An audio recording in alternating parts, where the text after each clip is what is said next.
all cameras. Ready with slow motion and isolated cameras. Stand by, videotape, and roll tape. And tape is rolling in less than 5, in 3, 2, 1. Take tape.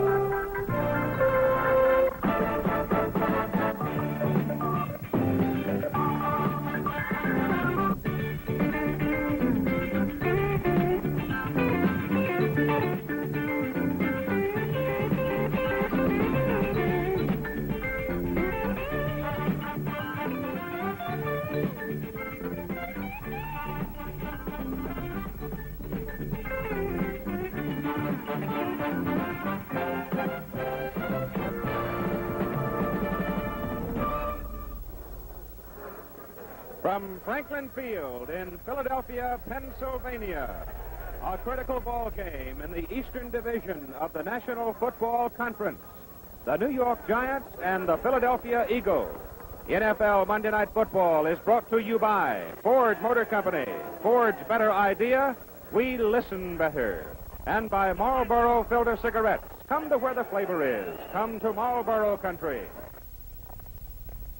A bitter cold night in Franklin Field, Philadelphia. The standings in the NFC Eastern Division speak for themselves. The now redoubtable Cardinals, who have not had a touchdown scored against them in 4 games, leading the streaking New York Giants by 1 full game.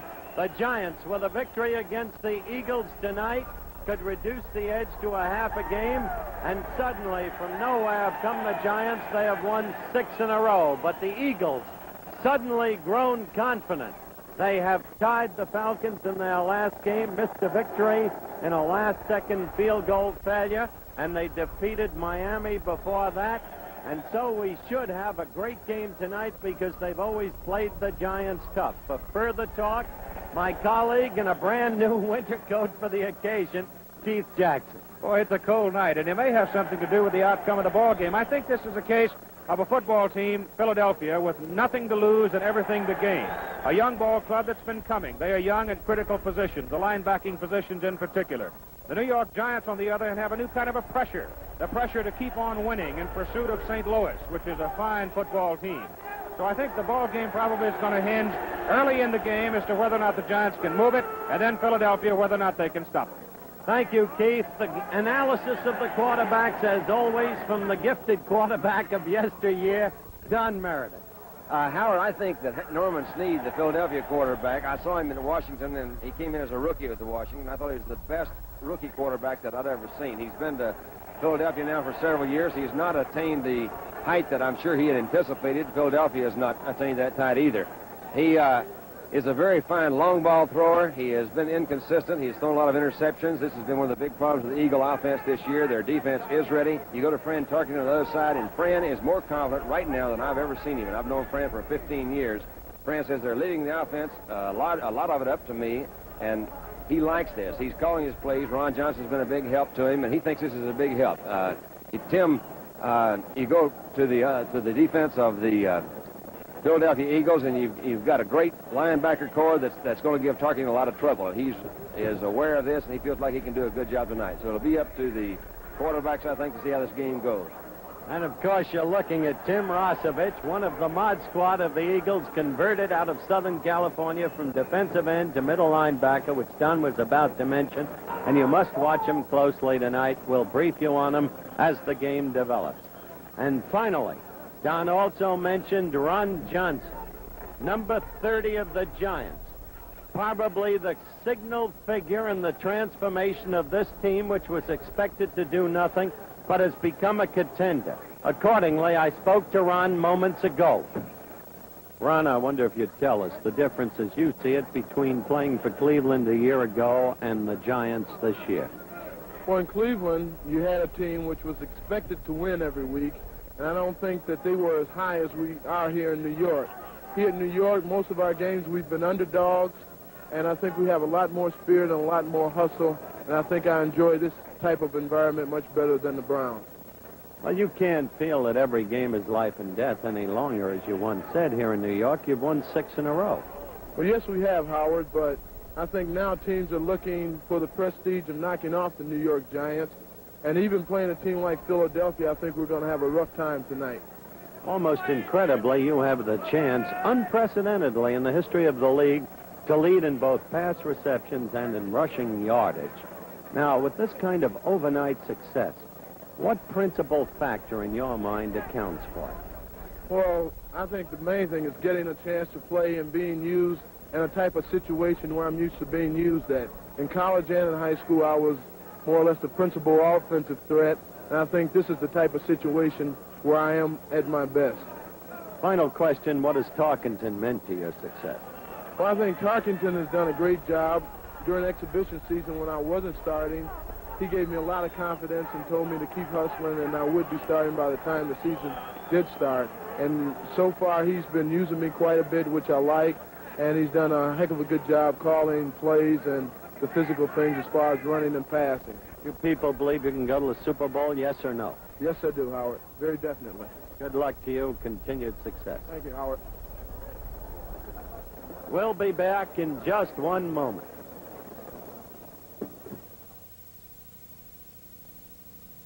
Marlboro country, a good smoke at the end of a working day.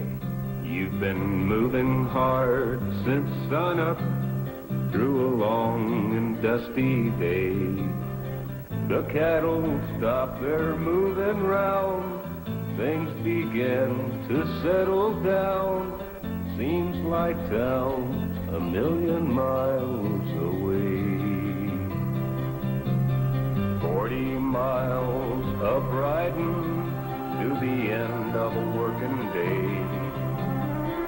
You settle back as shadows run to catch that big red setting sun. The evening of a Marlboro country day. Come to where the flavor is. Come to Marlboro country.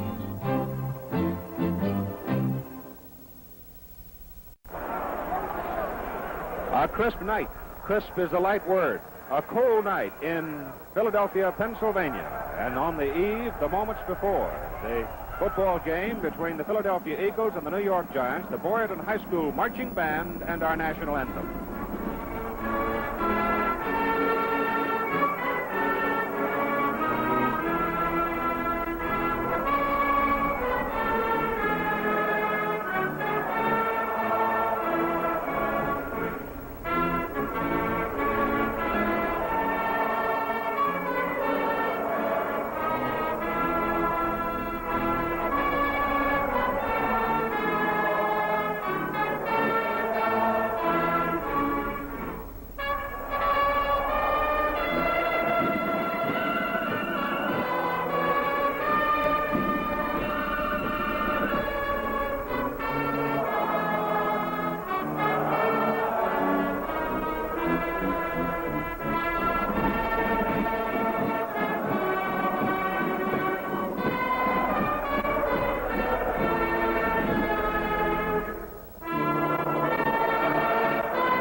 The 10th game of the season for these two football teams. The New York Giants, 6-3 on the year. If they can win tonight, will fall within a half game of the St. Louis Cardinals, who tied Kansas City yesterday 6-6. The Philadelphia Eagles with a record of 1-7-1.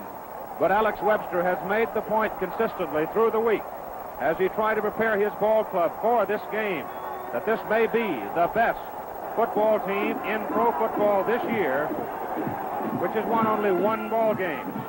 And of course, if you reflect back to the first meeting between the two ball clubs, you remember the Giants won it 30-23.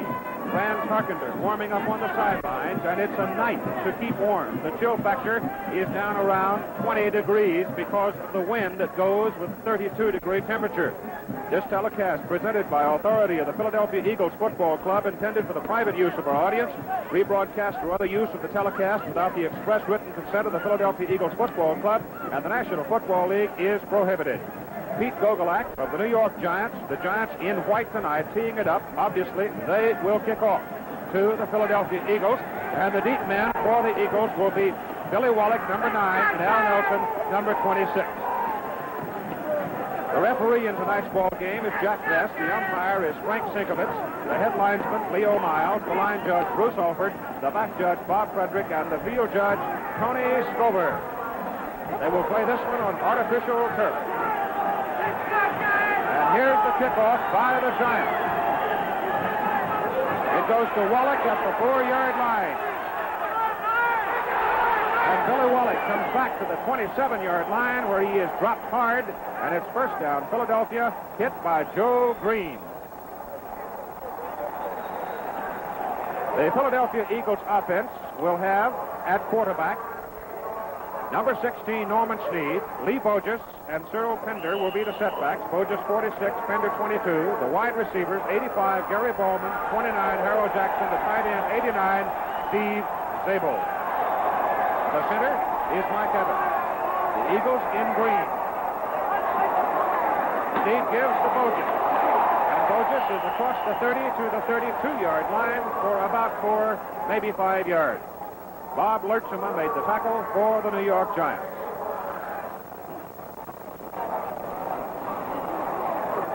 Checking along the defensive front for the Giants, Lertzema number 71, 75 is Jerry Shea, 73 is Jim Kanicki, 89 is Fred Dreyer. Along the front wall for the Eagles offensively, the tackles are 72 Wade Key, 76 Joe Carollo, the guards are 71 Dick Hart, and the right side, number 70, Jim Skaggs. Second down and 5 for the Eagles, and Norm Snead to throw. He dumps on a screen pass intended for Cyril Pender. It hit instead Dick Hart, a guard, on the shoulder and fell away incomplete. In the defensive secondary for the New York Giants, the cornerbacks, number 26 Ken Parker and number 41 Willie Williams. The safeties, number 44 Tom Longo and Spider Lockhart, number 43. Scott Eaton, number 20. Is making a start despite a very sore leg. He said before the game it was sore, but he felt like he could move all right. The linebackers are 55 Peck, 58 Files, and 64 Hazeltine. Third down and 5 for Philadelphia from their own 32. Cyril Pender in a big hole on the right side. He's got a first down. He is at the Philadelphia 46-yard line. He is brought down by Spider Lockhart, number 43. It's an excellent block by Mike Evans, number 59, the center for the Philadelphia Eagles, then on Jim Files, number 58 for the Giants, which opened up that hole in the middle. A draw play. Down with first down. So Philadelphia moves for a first down in their first defensive series, have it first down at their own 46-yard line. The Eagles in green, the Giants in white. A big ball game for the Giants. Here's Pender again on the right side. He is cut down by Scott Eaton back on the 45-yard line. A driving tackle by the Oregon Stater.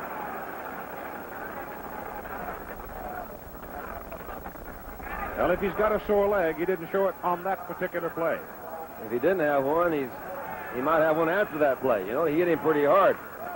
Scott Eaton, in the opinion of Fran Tarkenton, is really one of the finest athletes they've got on the team, and he thinks he'll make a big difference to their secondary now that he's back in there. A basketball player, I think, in college. He was. Some call Scott Eaton slow, but nobody moves faster backwards, which is what a cornerback often has to do, as you know, Don.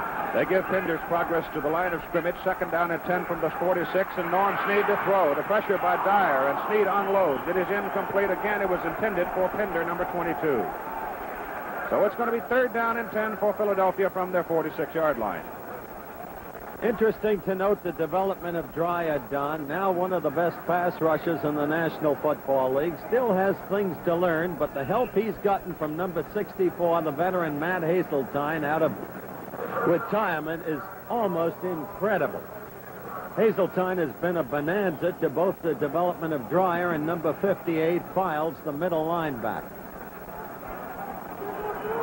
Norm Snead 0 for 2 in his passing, came into the ball game a fraction under 50% for the year. Third down and 10 from the 46. He'll throw again. His pass is away. He has a man, Gary Bowman, who started in the wide receiver position. He is hit by Willie Williams, but it's a first down Philadelphia at the New York 35. You see Gary Bowman come out. He comes on, he's running a sideline pattern. Gary Bowman's number 85. Snead does a slight roll to this side, which puts more pressure on this defense. They don't know whether he's going deep or not. The ball was thrown on good timing. And Willie Williams, number 41, is the man that you see that comes in there. He made a good tackle. It's a great catch by Baldwin. A gain of 18 yards on the play. First down, Philadelphia, New York. Just outside the Giant 35. Larry Watkins in the ball game. Number 34, setback, replacing Pinder. That's Bogus. And Bogus is down to the 30-yard line before number 71, Lertzema, and number 43, Lockhart, bring him down.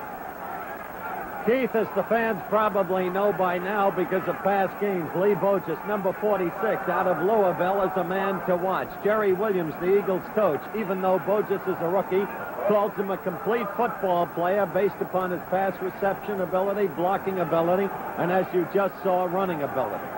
Ball at a gain of 6 yards, second down for Eagles. Ball just inside the Giant 30. It's about 34, 33 degrees. The handoff again goes inside, and this time the Giants are looking for it. Jim Kanicki, number 73, made the first contact. Alex Webster, the coach of the New York Giants. The advance is down close to the 28-yard line for Philadelphia. Third down coming up in 3. Snead respects Freddie Dreyer's ability as a pass rusher. He's gotten a great deal of recognition as being a very quick man off the line. Ordinarily, you'll try to trap a man like this, and this is what Snead feels he can do with Freddie Dreyer. We'll see if he traps him later on in the game. Third down and 3 for the Eagles. Ball in between the Giant 28 and 29-yard line. Snead to Bogus, and Kanicki has him in the backfield. And Bogus is dropped for a loss. It'll be fourth down for the Philadelphia Eagles, and Mark Mosley, number 3, the place kicker, has come on the field. Now, Mosley had a chance to win for Philadelphia last week, their second successive game, but it got away from him just at the crossbar. A field goal try, wafted off just fractions wide, and he missed the opportunity to win for them. This try will come from the 39-yard line. It will be into a very light wind, perhaps no more than 3 miles an hour. His kick is away. His kick is no good, wide to the left from 39 yards.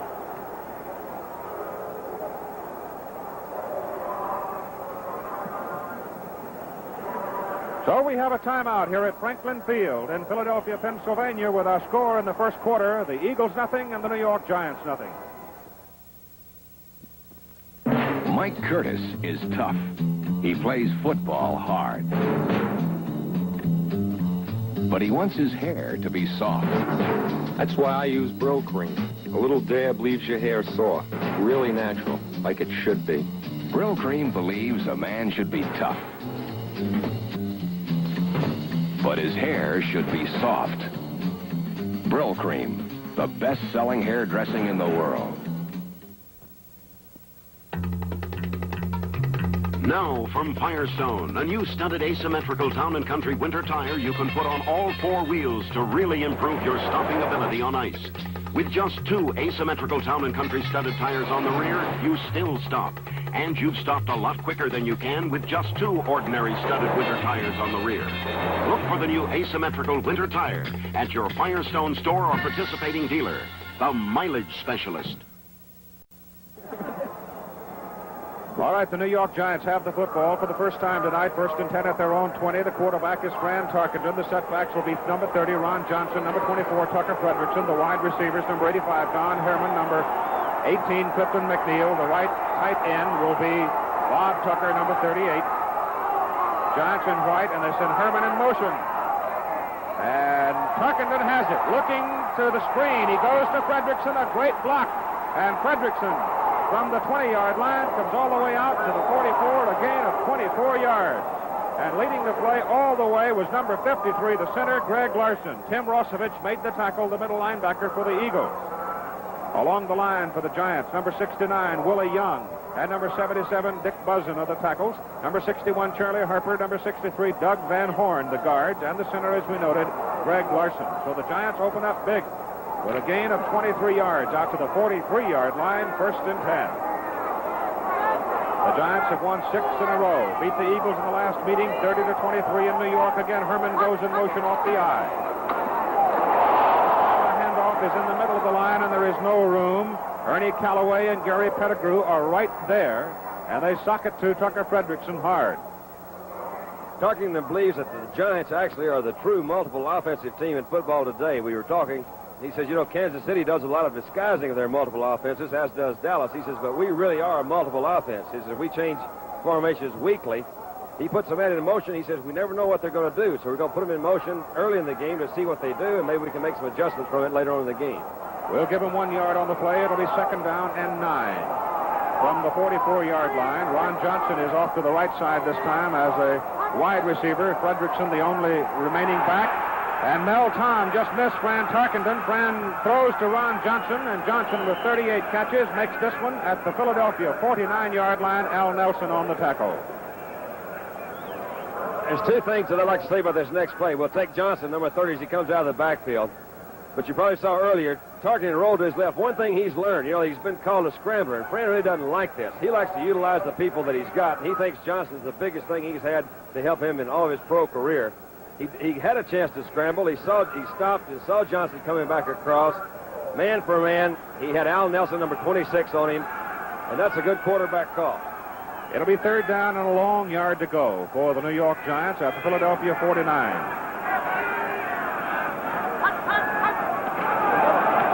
Johnson is dropped back on the 45-yard line. Ron Porter, the right side linebacker, drills him. The penalty flags all over the field. Penalty is against the Giants.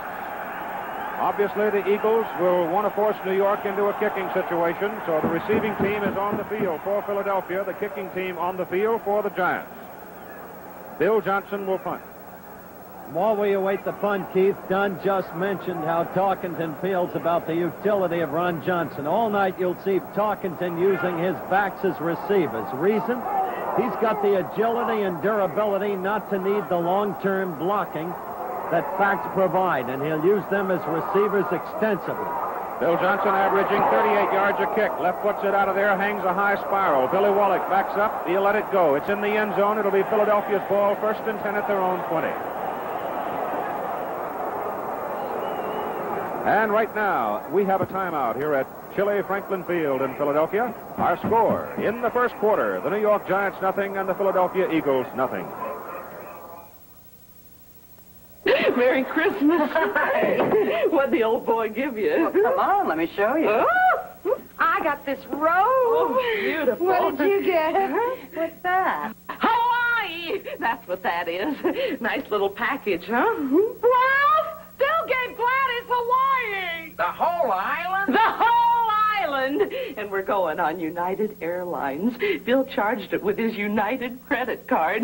The travel agent got it for us. He arranged hotels, car rentals, everything. You hear that, Ralph? Imagine Bill and I riding down the waves of Waikiki, sipping champagne and luau's. Luau's, Ralph! Yeah. Oh, we'll probably be leaving in March, so could you... Yes, I'll water your plant. Aloha.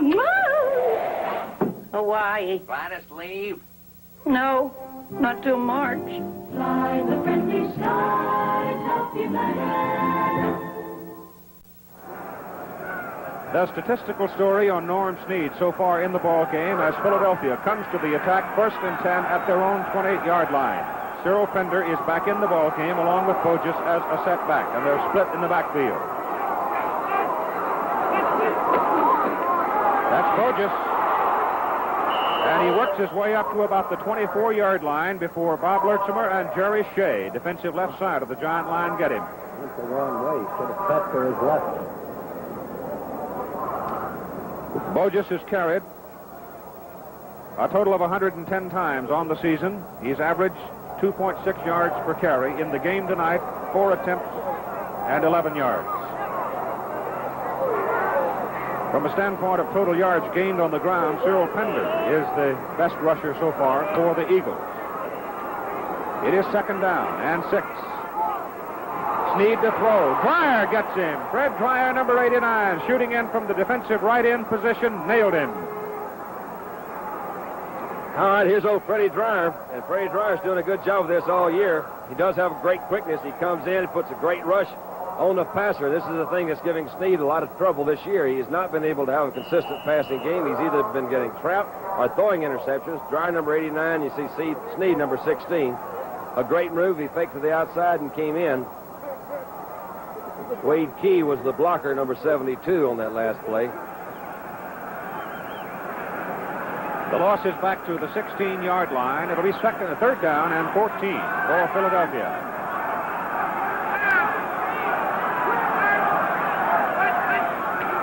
Snead to throw. Has time. His pass is away. His pass is to Harold Jackson. And Jackson is knocked out of bounds up about the 27-yard line by Scott Eaton. That will be short of a first down. Glenn Campbell guest stars with Johnny Cash Wednesday night at 9, 8 o'clock Central Time on ABC. Need some guitar picking that night. Gonna tell you, that new coat of Keats is too much. It's warm. Bobby Duhan, number 28, Spider Lockhart, 43 are deep. The punter is Bill Bradley. Left puts it out of there, and it is not a very good kick. It is high. It is into a mild breeze, but it takes a Philadelphia bounce. And it rolls down right near the New York Giants' 45-yard line. The Giants have the ball first and 10, and they have field position. We have a timeout here at Franklin Field, and our score in the first quarter, the Eagles nothing, and the New York Giants have nothing. Well, that's it, everybody. Mark 125 for the final man on the Hot Shots team. The Tigers need a big spare to win. It's all up to this battler, Timmy Cole, right now. Here's Cole up at the skittle board, lining up, and... No! A tough break. Now Timmy has that pesky 3-5-7 combination to pick up the spare. Will he play it safe? No, he's going for all three. We'll be back after a closer look at Skittle Bowl. Skittle Bowl is made by Aurora. It's a game of skill that any number can play. Children tend to be remarkably good at it when they can get it away from their parents. Skittle Bowl by Aurora. Now back to the action. Cole with his final shot, and he's done it! He has done it! The Tigers win the championship! Skittle Bowl, the next best thing to having a bowling alley in your home. Put the ball on the New York Giants 46-yard line. Giants have it. First down. No score in the first quarter.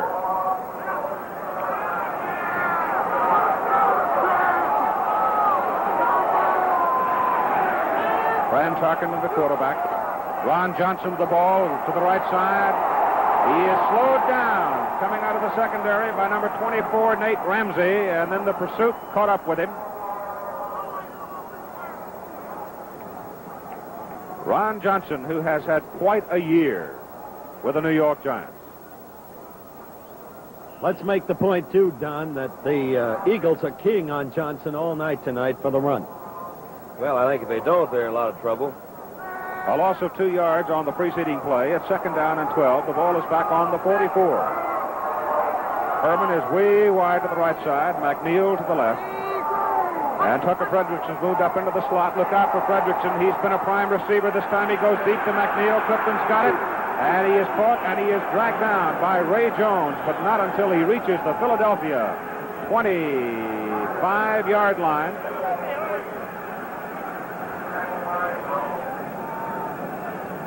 Tarkenton says McNeil and he have just gotten together in the last couple of weeks. He thinks McNeil is going to be actually is the big figure there passing him. You saw a very good, what we used to call a zig out pattern. Ray Jones was the defender, number 21. A good pass by Fran and a good route by Clifton McNeil. 31 yards on the play. First down, New York, Philadelphia, 25.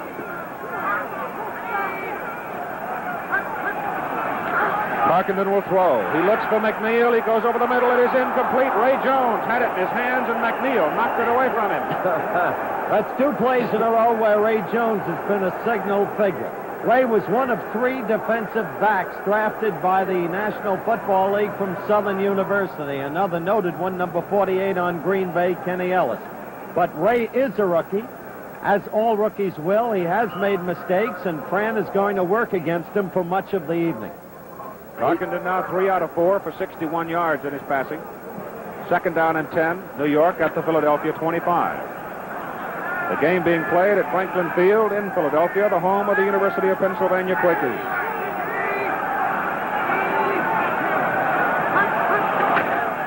Tarkenton to Fredrickson.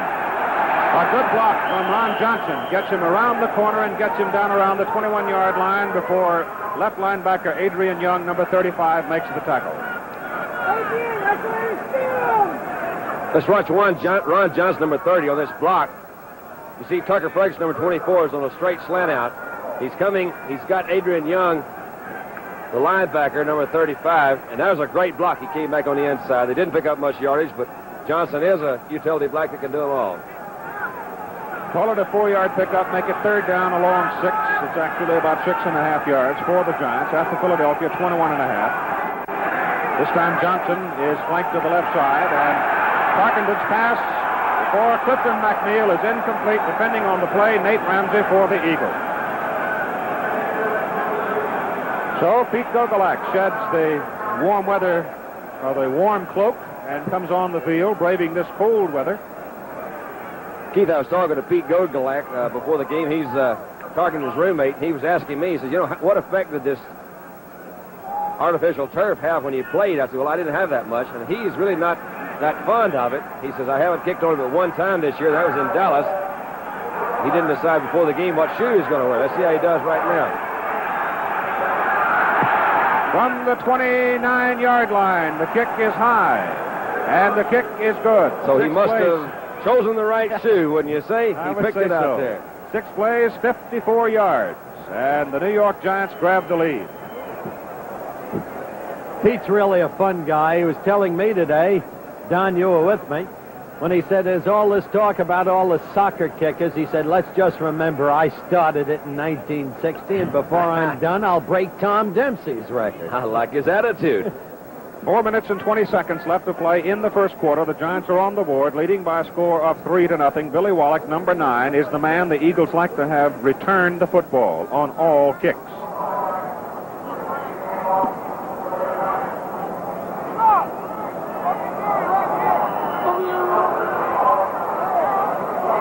Wallach is averaging 23 yards per return. The kick goes right straight to him. He backs up 2 yards deep in the end zone and says, we'll take it at the 20. Not a bad choice. Next Monday on ABC, NFL football, 9 p.m. Eastern Standard Time, and we'll be coming from the Deep South, Atlanta, Georgia, the Atlanta Falcons and the Miami Dolphins. Next Monday on ABC. Your home country, Keith. Yes, sir. Salty cornbread and buttermilk time. Where's that town you're going to? You told me for Thanksgiving. Bremen. What is it? Bremen, Georgia. Bremen, Georgia. Home of Keith Jackson. They got a sign outside the town. This is home of Keith Jackson. He's coming back for Thanksgiving. The only sign in town. That's right. Number 86 is Fred Hill in the ball game. Penalty flag down as the Eagles go to the attack. Bogus is dropped short of the line of scrimmage, back around the 19-yard line. Bob Lertzema, who's having a fine night defensively at his left end position, made the tackle.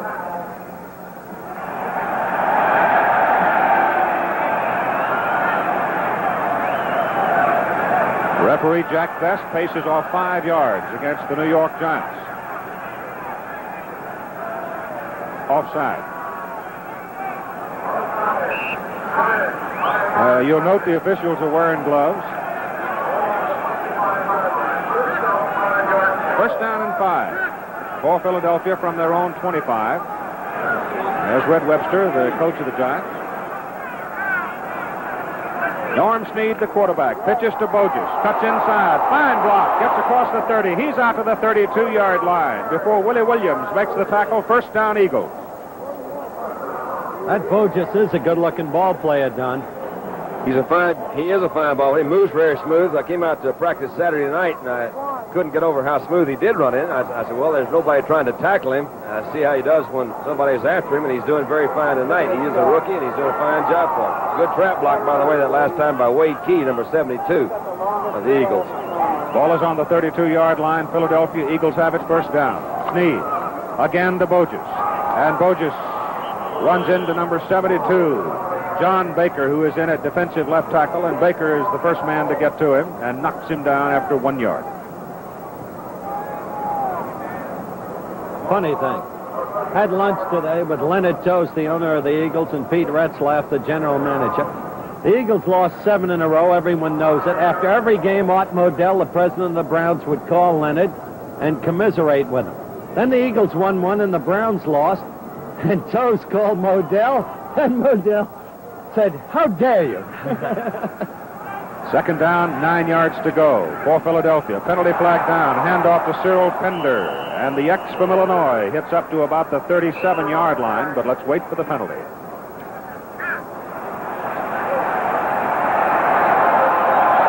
Offside penalty against the New York Giants again. Second one in this series. Freddie Dreyer, the defensive end for the Giants, has a tendency to charge outside. He's very quick, and he moves very well to the outside. That last play was a draw. It was just a turnout, blocked by number 72, Wade Key, again on Dreyer. They came back inside of him. Matt Adelstein was covering to the outside, too. They picked up a pretty good gain. Ball is up on the let's call it the 38-yard line and make it second down and about 4 for Philadelphia. The Giants are leading by a score of 3-0, 2 minutes and 45 seconds to play in the first quarter.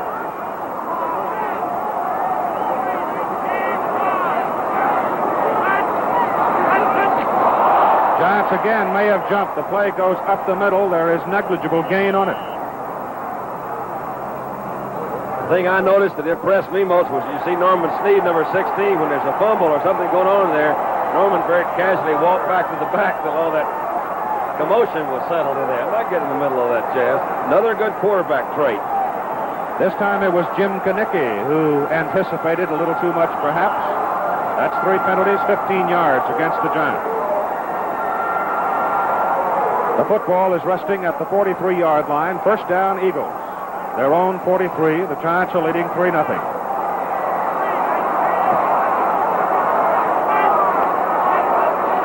Snead to Bogus. Bogus is hit in the backfield by Fred Dreyer, but moves ahead across the 45 up to about the 46. Take a good shot at Freddie Dreyer, number 89, as he comes in. He makes a great move to get around Wade Key, and just throws himself actually in front of Bogus. Caught him with his arm. I think she actually numbed his arm a little bit on there. He looked like he might have been hurt. It was a good move, very good defensive play by Dreyer. And he is going to be a very fine defensive end. He already is a good defensive end, but his first year, he's doing a great job for the Giants. He's 6'6", he's 240, in his second year from San Diego State. I'm sure Don Coryell remembers what he used to do for him. On second down and 8. Not much, as Bogus tries to find some running room, and Ralph Heck, number 55, read the play.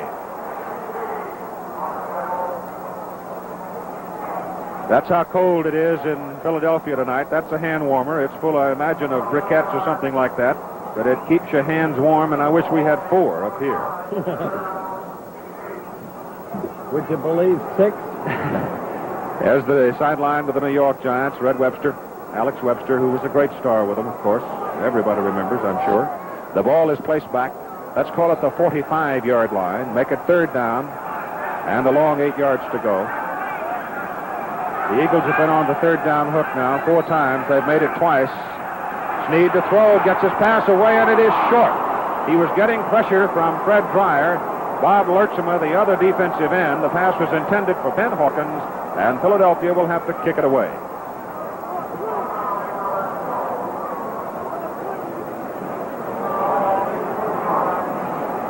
Bill Bradley, the University of Texas, does the punting.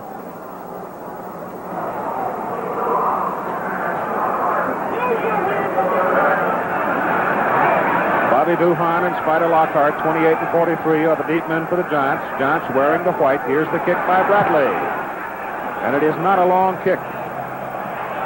It takes a bounce toward the sidelines, and it's going to be dead inside the 25-yard line, right around the 22.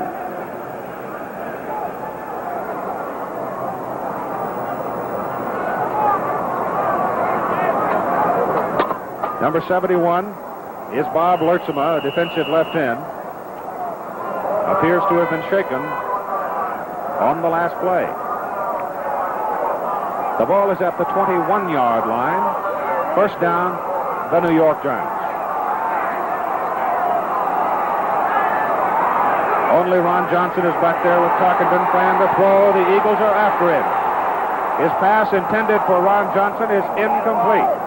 Adrian Young, number 35, had come across to check on the play. As a matter of fact, 2 linebackers were there, Rosevich and Young both.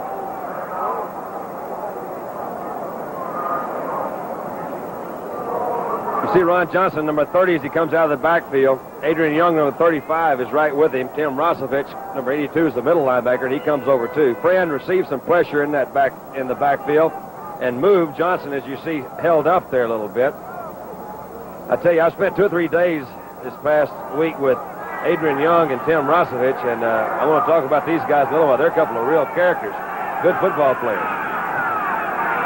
It'll be 2nd down and 10 for the Giants from their own 21. Tarkenton to throw. Penalty flag is in the air and now on the field, and Tarkenton running for his life. Unloads it to Clifton McNeil, and there's not much room for Cliff. Good move by Fran, though. I'm going to give it to Cliff. Cliff, here, you take it. I'll tell you. I take it, Dunn, while we watch what happens here on this flag, that you were going to talk about Young and Rosovich both being members of what they call the Mod Squad on the Eagles. And, of course, the two were teammates at USC, and the development of Adrian Young has been one of the major causes for the ostensible resurgence of the Philadelphia Eagles. Well, they really have. These guys were actually the co-captains of the great USC teams when they were winning some big games out on the West Coast, and they really do have a real thing about this violence part of the ball game. And they feel that violence is certainly a big part of this football game, and the physical part of it. And they're a couple of real good hitters. Illegal procedure declined by the Philadelphia Eagles. 3rd down, 10 Giants. They're on 21. Tarkenton has it. He wants to go deep for Clifton McNeil. It is knocked away, incomplete by Nate Ramsey, who was with him all the way. And Nate might have had a chance to grab it, but he chose to knock it away instead. I wonder if the fans heard some of those, the viewers heard some of those Eagles fans above us as we await isolation on this play, the old pro Nate Ramsey. You see McNeil running a deep post pattern on Ramsey. Ramsey is one of the true veterans in there. I don't really think he had a choice to catch it or knock it away. I think he just did what he had to do at that time. He was with McNeil, and McNeil has good speed. He just knocked it away. Came with a 4th down situation here for New York. Bill Johnson will front. Ben Hawkins and Billy Wallach are deep. High snap from center. Adrian Young has him. The ball is loose.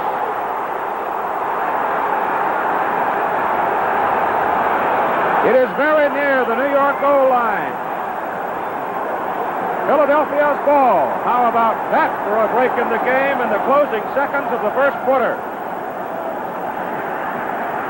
I don't know how many times we've seen this year, but these are the mistakes that kill you. This is just a high snap. He couldn't field it.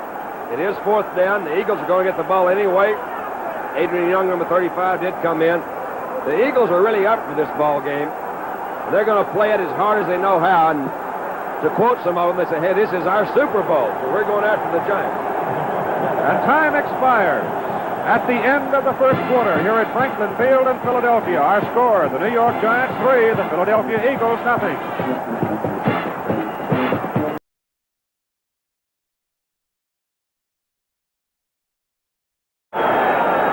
Sneed with a golden opportunity to put the Philadelphia Eagles on the scoreboard. In the first quarter, the Eagles had 21 offensive plays against 15 for the New York Giants. The Eagles have the ball. 1st and goal to go on the New York 2-yard line.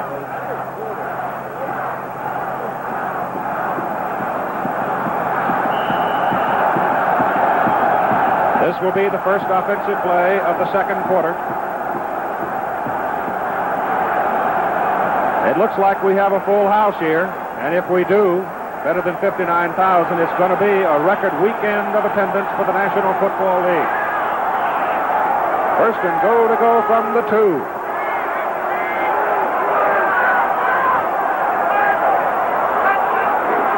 Pinder! Oh, did he take a hard whack on a cold night. He is short of the touchdown. Jim Files, the middle linebacker.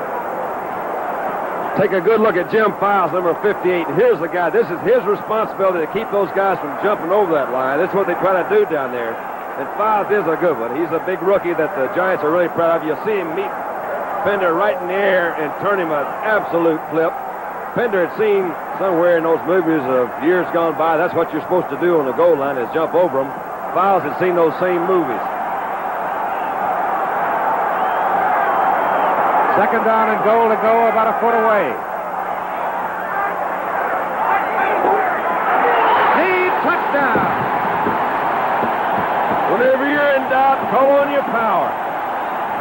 Whenever you're in doubt, just push it on in there. And how do you do, St. Louis?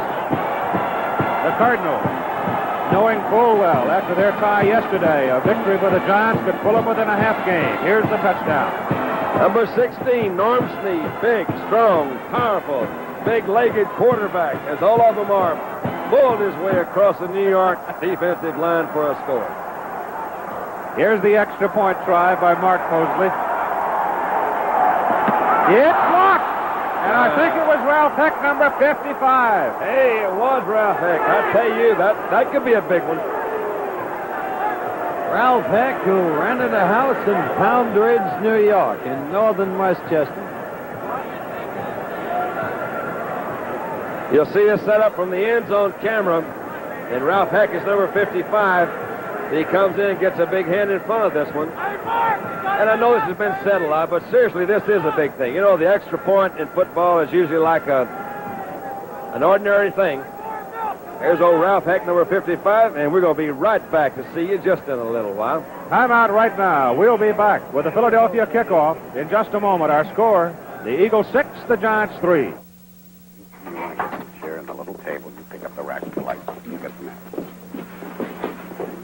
See, if you took away the maps Hertz gives you, and the survival manuals, the direct line phones from hotels and motels, if you took away the 2,700 Hertz offices around the world, where you can pick up a Ford or drop one off, if you took away the computerized reservation system, if you took away the express check-in system, the special rates, the Hertz girl, if you took every Hertz office that stays open all night and closed it at 5, and if you took away our good name, Hertz would be left with the one basic thing every rent-a-car outfit can offer, a car. But even when you get down to that, we offer more kinds of cars than anyone in the business.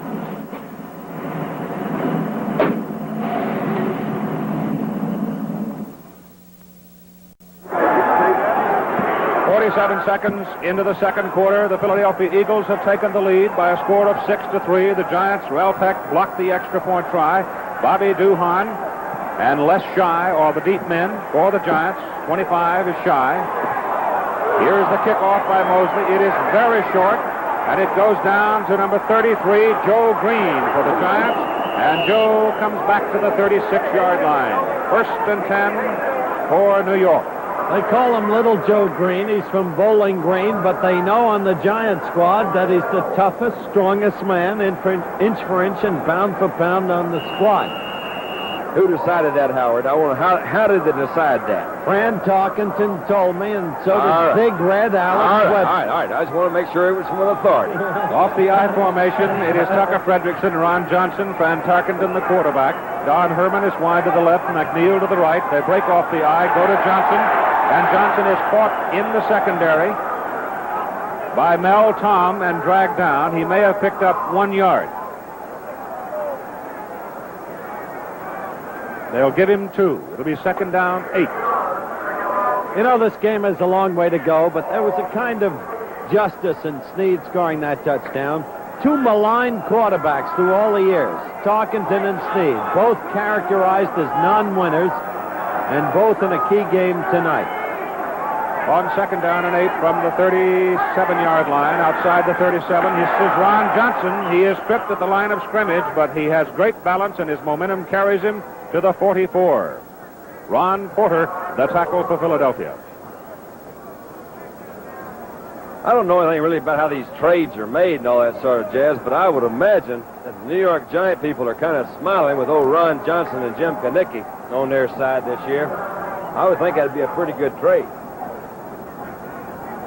That's a safe comment. Thank you. Subtle can you get? Thank you. I've had a little difficulty with my subtle comments lately. Aaron Thomas is in the ball game. Number 88, the veteran from Oregon State. This is Tucker Fredrickson of Auburn. Across midfield of the Philadelphia 49-yard line. He is brought down by Steve Priest. You know, I keep using the word nice guy, but this one really is a nice guy. And you talk about company men, whether you like them or whether you don't.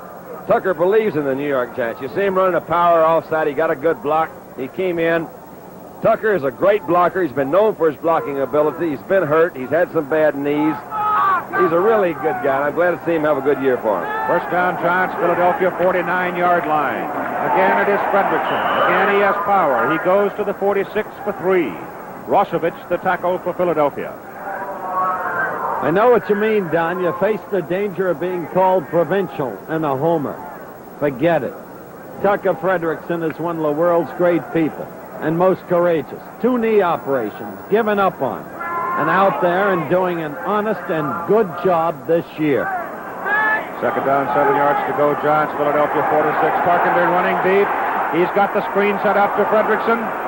Oh, it is busted wide open by wild man Tim Rosevich. Wow, it looked like his knee went out on him that time. That screen was set up pretty good. He had Adrian Young, number 35, coming in there on him. Fran set it up good, threw out to Tucker.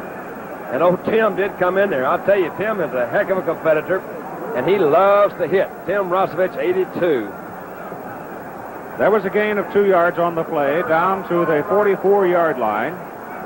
It'll be third down and 5 yards to go for the Giants. Let's see if they can get off the hook.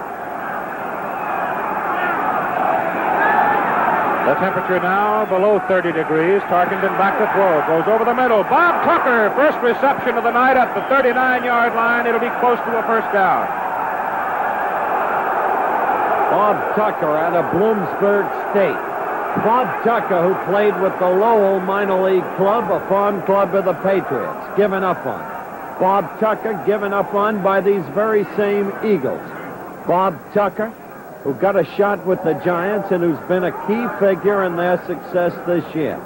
A very intriguing story and an evidence of what can happen in the National Football League, how a man can come from nowhere as a nobody and become a very big somebody. First down, New York, Philadelphia 39. Ron Johnson. And gang tackling by the Eagles, number 77, Ernie Callaway, was the man who made the play.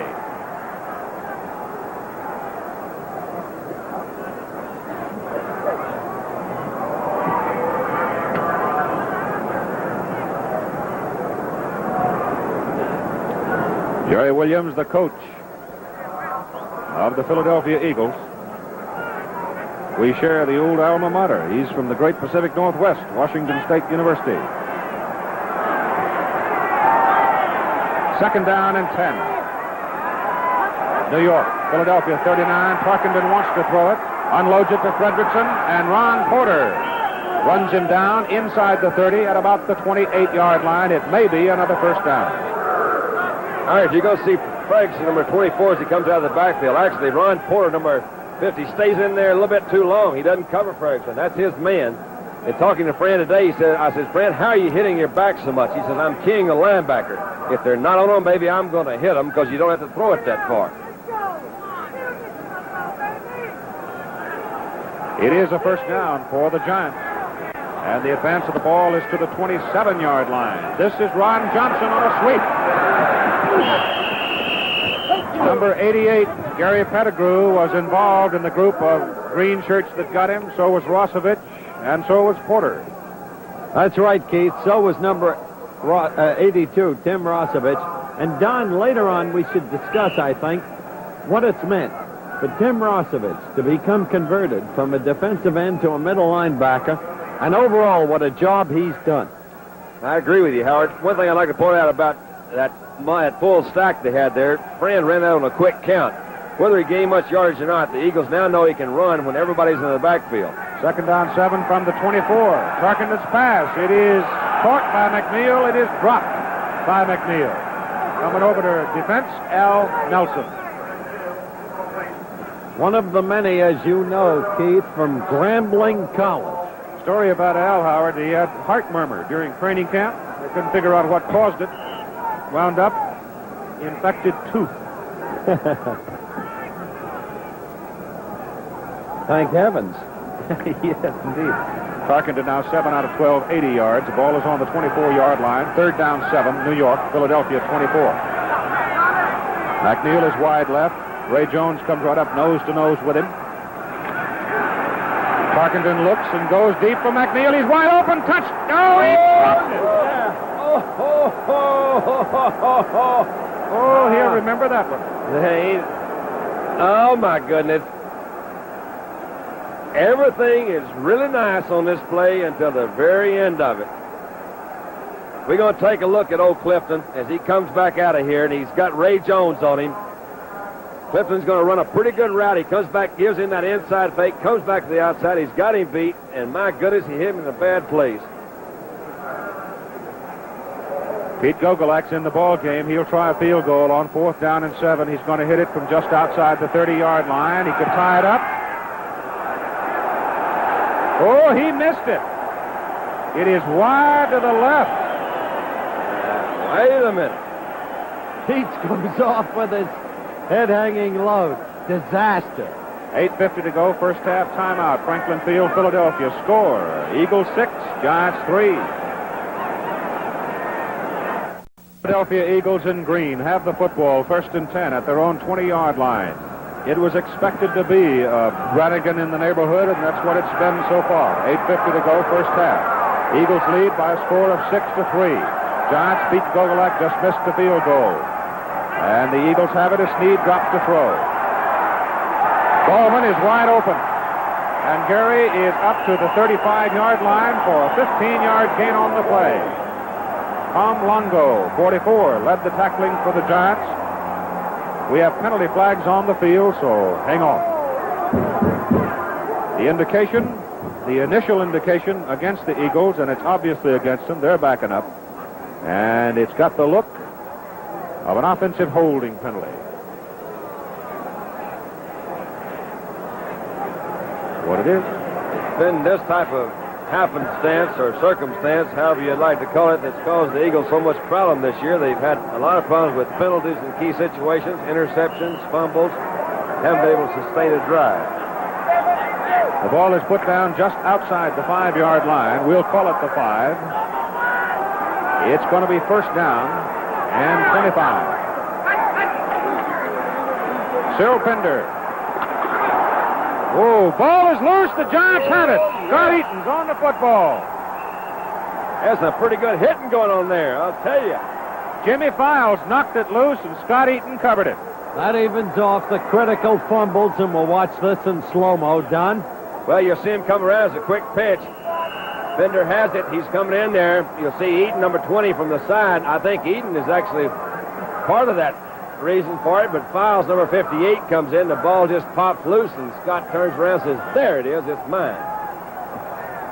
And the New York Giants have a big break in the ball game. First down at the Philadelphia 13-yard line. Here goes Clifton McNeil from his wide receiver position, running around the end, and he's inside the 10. He's down to about the 6. He has a good job of ball handling there by old Francis. I tell you, he gave a pretty good fake in there to Johnson, number 30, as he came in, and Clifton came around the outside.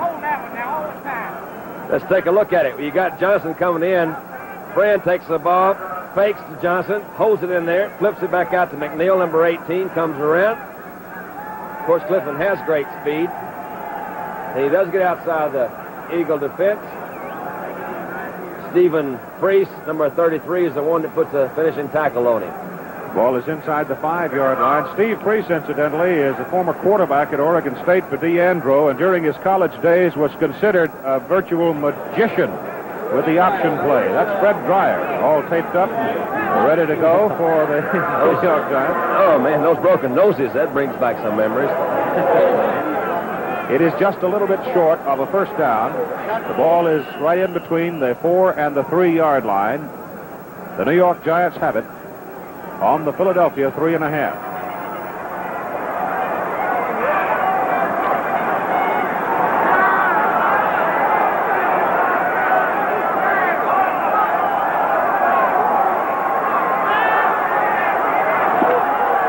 Tucker Fredrickson has a first down. It'll be first and goal to go at about the 2. Red Webster excited by this turn of events. Right here, let's pause 5 seconds to allow our local stations to identify themselves.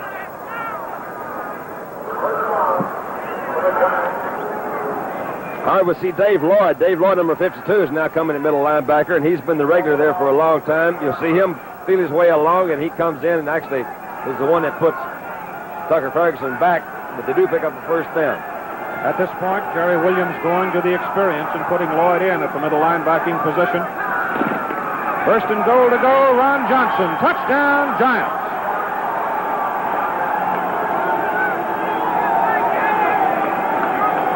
We'll take a look at it again. Ron Johnson, number 30. As he comes in, Fran gives it to his money man. You see Tucker, number 24, as he comes in, gives a pretty good block. Johnson just throws himself on top of that line. They're very close, and they come in for the score. So Francis goes to the sidelines, having done his job. That is the 10th touchdown of the year for Ron Johnson. The New York Giants have regained the lead, and Pete Gogolak will try to make it a 10-6 ball game. Never has a blocked point after seen more important.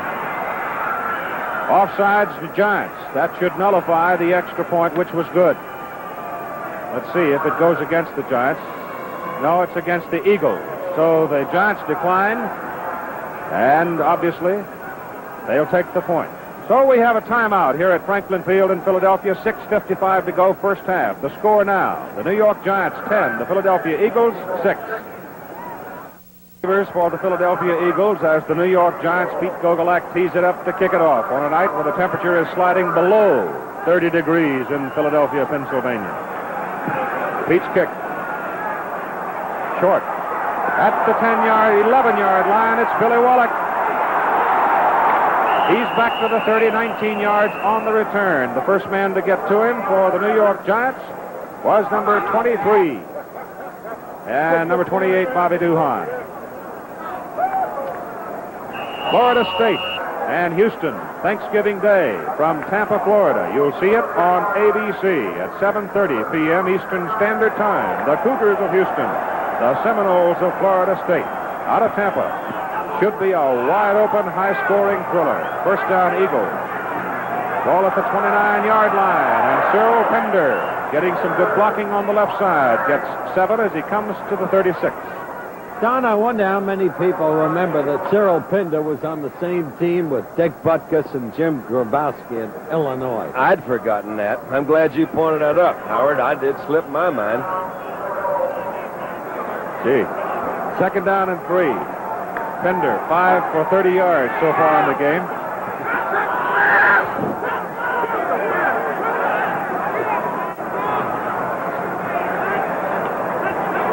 Snead to throw. He's got a man wide open, Bogus.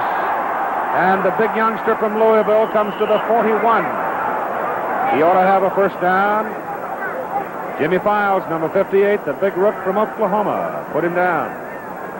He was man-to-man on Ralph Heck, number 55 that time. And linebackers have a tendency to drop back in a passing situation, and sometimes a little bit too deep. I think Ralph may have dropped a little too deep that time and left him open, at least open enough to get that first down. That's first down number 6 for the Eagles against 7 for the Giants. The Giants are leading by a score of 10-6.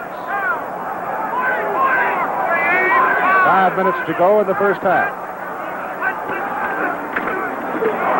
Pender hits, bounces, hits again. He got maybe a half a yard. Jerry Shea, number 75 for the New York Giants, with help from Lurtsema, made the stop.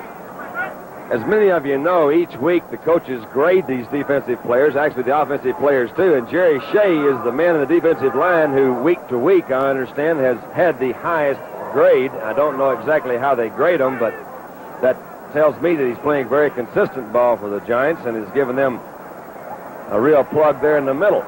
Got him from Atlanta, and nobody can understand the deal. Second down and 9. 9.5, really. Ben Hawkins is in. Zabel is out. Here goes Jackson, Harold Jackson, and he falls down in the backfield. A loss on the play. I didn't fool anybody. Didn't fool Jim Files. Well, the interesting thing about this game, Keith, is Norm hasn't completed a pass yet to Harold Jackson. He hasn't completed a pass yet to Ben Hawkins. And, you know, it's hard to understand because these are two great receivers. And you've got to give a lot of credit to the Giants' defense, which has come from nowhere. Don't you agree? Indeed, and I'll tell you, the development of Dreyer at defensive right end has been as much, and the presence of Files and the continued play of Heck have been tremendous assets for the Giants. Third down, 14. The ball at the 37. Here's the pitch to Pender. And there's Mr. Files again at the 41-yard line. I tell you, that's something else. They sent in a couple extra backs on that third down and long situation. But they didn't fool Files. They sent Pender out of the backfield, and that's certainly his man. He was right there on him. They'll give him 4 or 5 any time when it's 3rd and 15. Bill Bradley is in the ball game to punt. He's hit 2 tonight for 32.5-yard average. We've got 3 minutes to go, first half.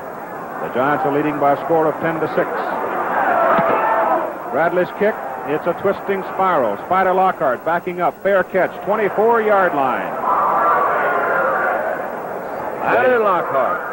You know, regardless of your age or your favorite team, if you're a football fan, there'll be something of great interest for you at the Pro Football Hall of Fame in Canton, Ohio. And one of the outstanding examples of the effort of the Hall to be part of the changing pro football picture is the Professional Football Today display. It's a glistening new area that features the helmet pictures and up-to-the-minute information on all the pro football teams. Only one of the many outstanding attractions at the Pro Football Hall of Fame, open daily in Canton, Ohio.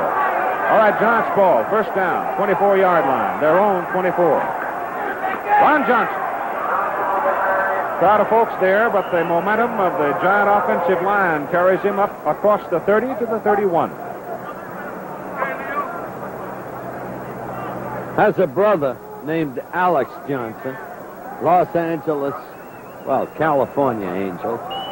Great hitter. And so is Ron. 2 minutes to go in the first half. Timeout, Franklin Field, Philadelphia. Score, the New York Giants 10, Philadelphia Eagles 6.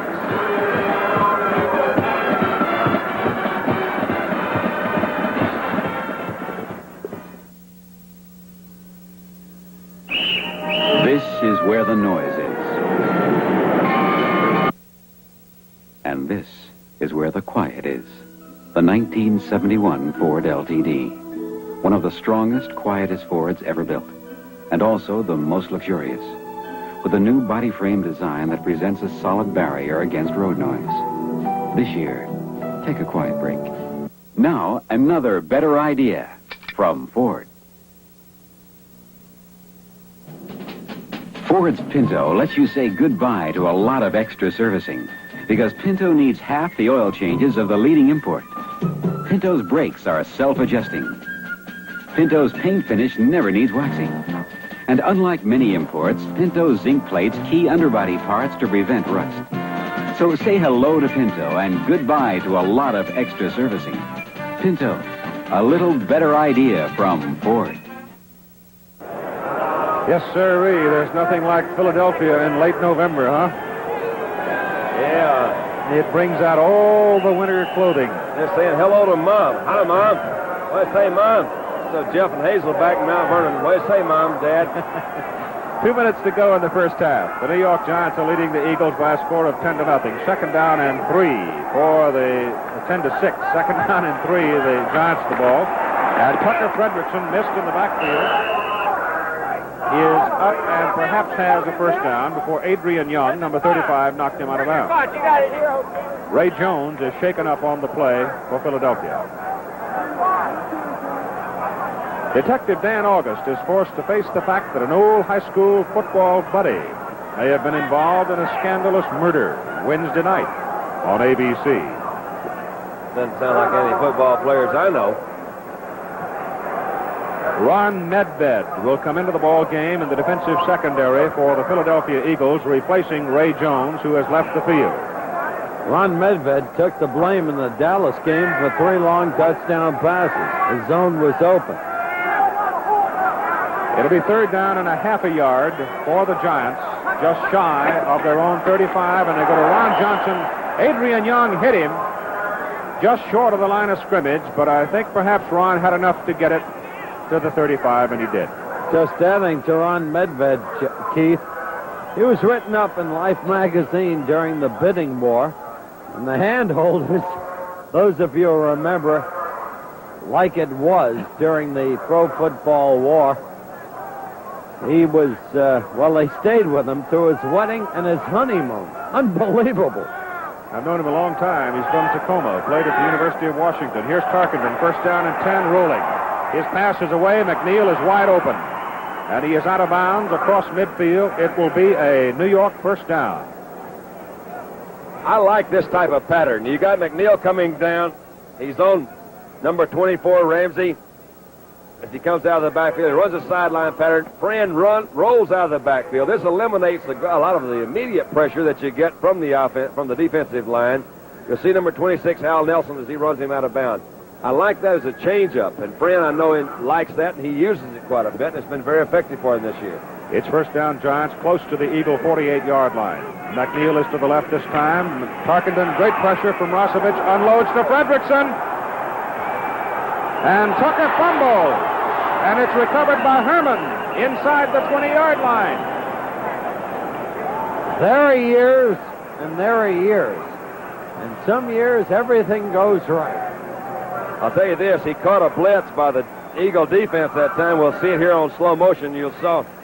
Well, actually, we go pick it up as Tucker Ferguson catches the ball. What you didn't see was a blitz by the Eagle defense. Friend did a great job of getting that one off. 35, Adrian Young comes in. He hits Tucker. As Tucker goes down, the ball does slip loose. It's picked up, I believe, by Herman, I think, is the man that recovers that ball. Number 85 for the Giants, and as Howard says, when you get it going, man, it goes good. Giants call time to stop the clock with about 59 seconds to go, and Tarkenton has had his sideline conference with Alex Webster. Coming up at halftime, Howard Cosell will have highlights of the San Francisco-Detroit game, Green Bay, Minnesota, Dallas, Washington, Baltimore, Miami, San Diego, Oakland. George Blanda is my hero. He's my hero. That means I got 11 more years in this league if I ever get back in action. I got news for you. I'm older than both of you. He's my hero. And I want to hear Sinatra sing the song, You Make Me Feel So Young. First down, Giants, Philadelphia 18. Friend to throw. Going to go deep. McNeil's over there, and it's incomplete. And Steve Priest, number 33, made a fine defensive play for the Eagles. Now, this one was almost hung up a little bit too much. The wind may have grabbed it. You got Priest, number 33, as he's defending again. He didn't go for that inside fake that McNeil gave him. Friend laid the ball up, but as you can see, they're slowing down a little bit there. That was almost intercepted. You never do know. Maybe if the ball was thrown out a bit further, maybe he'd have caught it, maybe he wouldn't have. But Priest actually didn't go for that inside fake, and so he was protecting to the outside. And that was the pattern that McNeil was on. It was open on a little bit earlier in the ball game. Steve had a touchdown last week, picked up a fumble, ran 21 yards for the score. Here's Tarkenton, second down 10. His pass is away. It's good, incomplete to McNeil. And again, Clifton had it skitter off his fingertips. It's a very cold night. The temperature is now less than 30, and the chill factor certainly much lower than that. Twice he's thrown to Clifton McNeil. Don has mentioned Clifton is from Grambling College. And that's become a legend, 100 yards to glory. The point I'm trying to make is this. Nearly 1/5 of all the people in the NFL, and this is a very important thing in our society, have come from the Southwest Athletic Conference. Grambling College, Texas Southern, Jackson State, Alcorn A&M, and all the rest. Third down 10, 18-yard line. Giants have it. Tarkenton, good protection. His pass is incomplete, and give Tim Rosevich a lot of credit for breaking up that one again. McNeil was the target. I was with Rosevich, as I said earlier, actually Saturday night, and honestly and truly, I was with Steve Sable over at Steve Sable is the son of Ed Sable of NFL Films, and we saw the Dick Butkus film 3 times. It's a 6-minute excerpt about the violence and the physical aspect of football. And being a quarterback, I'm not really attuned to that, but these guys believe in being physical, and they certainly have been physical tonight. Pete Gogolak is in the ball game on 4th down. He'll try a field goal from the 25-yard line. It's got the uprights. 9 plays, 75 yards. And the New York Giants build their lead to 13-6 over the Eagles, and we have 40 seconds to play in the first half. 40 seconds to go in the first half. For your holiday viewing pleasure this Friday at 2:30 Eastern Standard Time, ABC Sports presents NBA basketball, and it's a good one. The New York Knickerbockers, led by Willis Reed and Walt Frazier, in Milwaukee against the Bucks with Oscar Robertson, Lou Alcindor, and supporting cast. The telecast live from Milwaukee is coming Friday at 2:30 p.m. Eastern Standard Time. And the question is, will Milwaukee lose another game? With the play-by-play by Keith Jackson as the kickoff takes place. Our very own. And good to the 6-yard line to Wallach. He's got a hole. Duhan missed him. Now it's Gogolak, and Pete got him at the 40. Heck of a run back. Heck of a run back.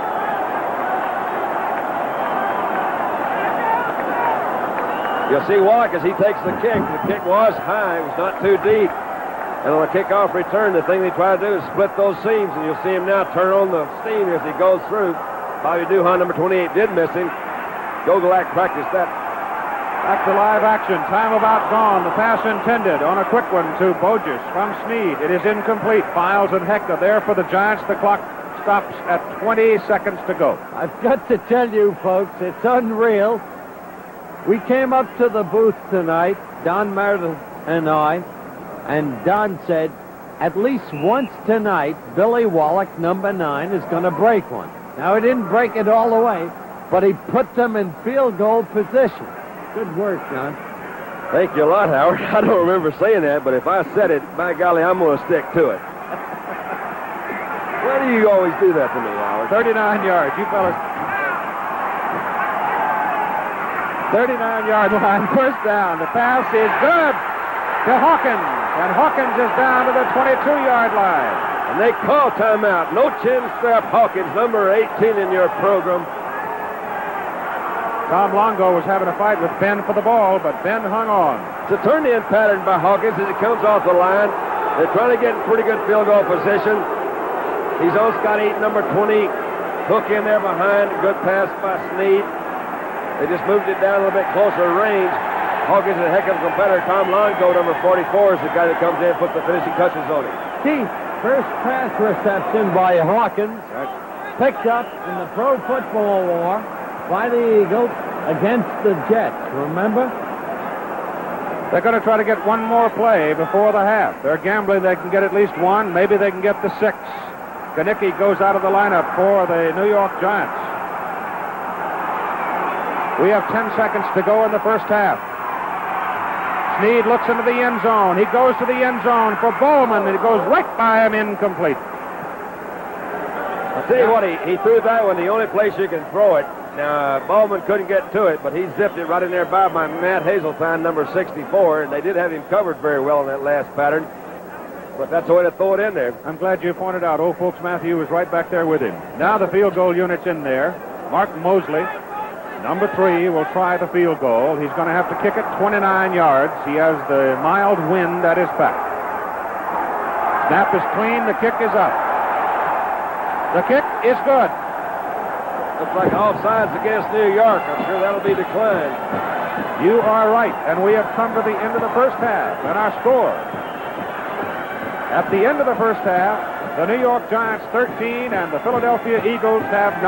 Howard Cosell back in a moment with a look at the highlights of yesterday's NFL action right after this message.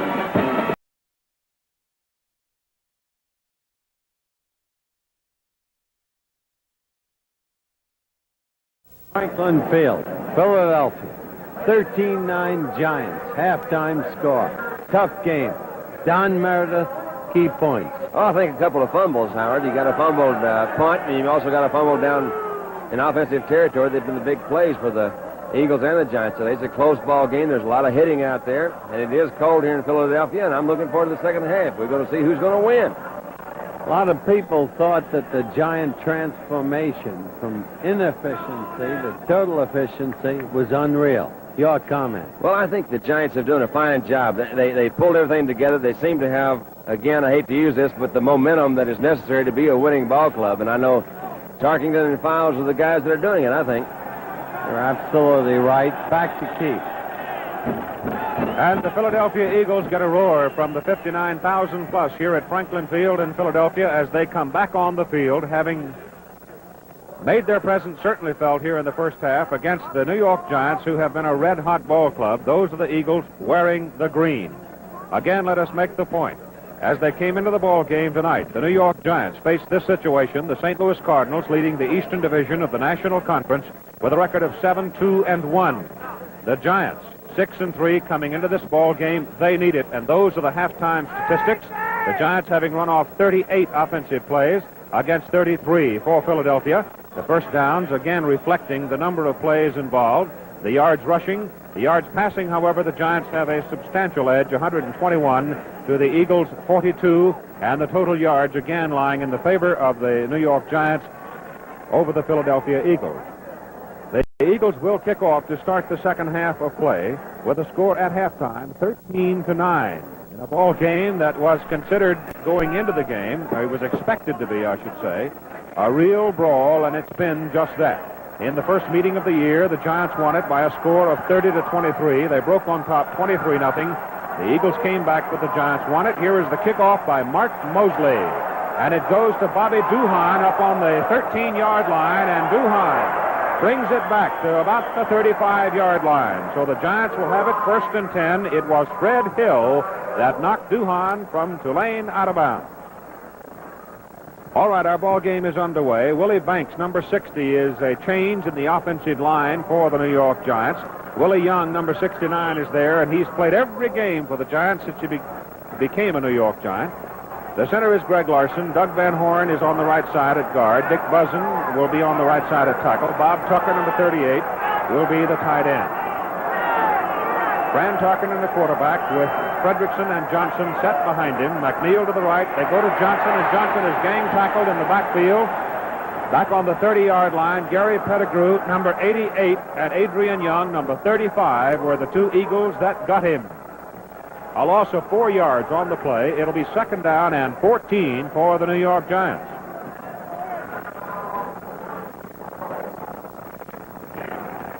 Against the opposition this year, the second quarter has been the toughest quarter for the Philadelphia Eagles. They have given up 92 points, scoring on the 39. The third quarter, the Eagles have an edge, 49-47 over the opposition. So let's see what happens here. On second down and 14, Tarkenton will throw. He swings it off to Fredrickson, and Tucker coming upfield is cut down by Adrian Young as he gets to the 40-yard line. They've got to go just beyond the 44 to get the first down. So it's going to be third down and a very long 4 yards for New York. We are in the third quarter of play. Tucker Fredrickson has caught 5 passes in the game tonight for 71 yards. Ron Johnson in the first half picked up only 13 yards rushing. So when the Philadelphia Eagles said they were going to double team him, they meant exactly what they were saying.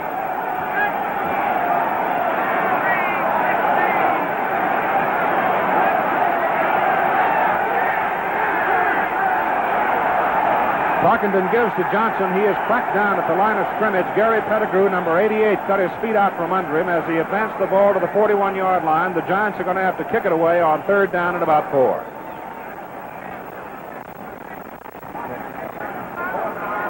Number 83 coming off the field is Don Holtz, the defensive left tackle who works alongside Gary Pettigrew.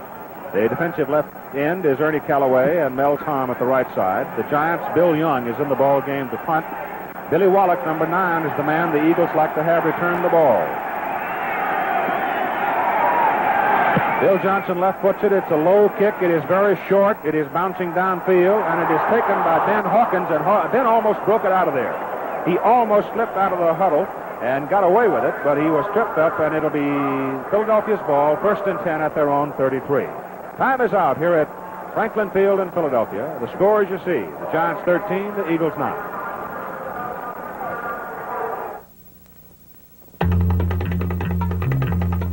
Now, a new stunted Town and Country winter tire you can put on all 4 wheels of your car to really improve your stopping ability on ice.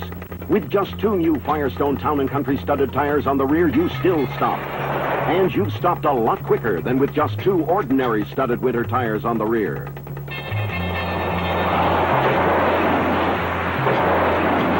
Firestone's new asymmetrical Town and Country tire with 112 safety studs, available where laws permit, gives us more reasons than ever to say you go through ice, mud, or snow, or we pay the toll.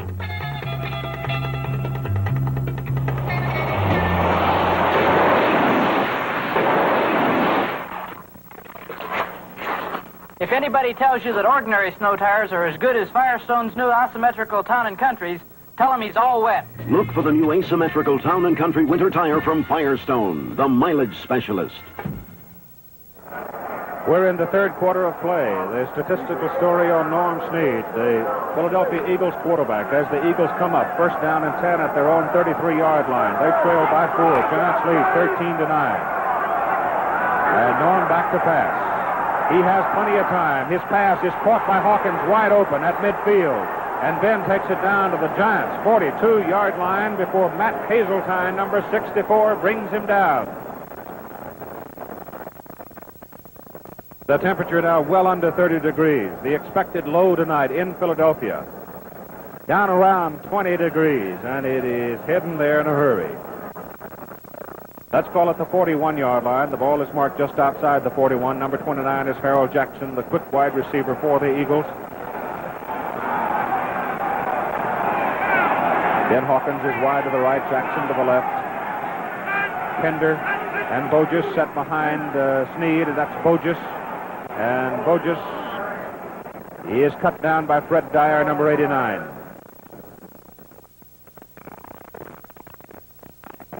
Here's a shot of Freddie Dyer, number 89, as he comes from his defensive right end position. Actually, this play is going up into the middle. You'll see him take an inside move, and he comes across to stop this play for basically no gain. The pursuit, the quickness, and actually the strength and agility of Dyer is going to be a great asset for the Giant defense for many years to come. It'll be second down and 9, Philadelphia, New York 40-yard line. Charlie Harper out of the lineup. Here's the pass over the middle. Hawkins is wide open. Then Hawkins is down to the 13-yard line. First down, Philadelphia. Ralph Peck made the tackle for the Giants. I'll tell you, there's a pretty big hole in that middle, and that's where Hawkins was a while ago when he caught that play. He came in from the inside on kind of a turn-in pattern, and it seems the defensive backs for the Giants are kind of laying back a little bit. Maybe they respect Hawkins' speed a little bit too much, because if you give him that shot in the middle, he can shake them loose in a hurry and can open this thing up. They're in great field position right now. The catch by the 5-year veteran from Arizona State takes the ball down to the New York 13. First down and 10, Philadelphia. Snead gives it to Bogus. And the big kid from Louisville is down to the 10-yard line before Jim Kanicki, number 73, puts him away. People have asked me, Keith, many times, why is it, and this is when I played for the Cowboys, why is it you guys look so good between the 20s? And I guess I'll maybe in my own defense, but in defense of all offensive teams, when you get inside the 20, you don't have nearly as much room to work against. And, you know, you've got an end zone boundary to work against, and you can't do nearly as many things as you can out in the middle of the field. So this is some tough yardage down here. Jackson is wide to the left side. Norm Snead at the 10-yard line on second down and 7. Gives it to Cyril Pender. And Pender is grabbed by number 75, Jerry Shea, as he tries to slide away. He worked his way down close to the 7.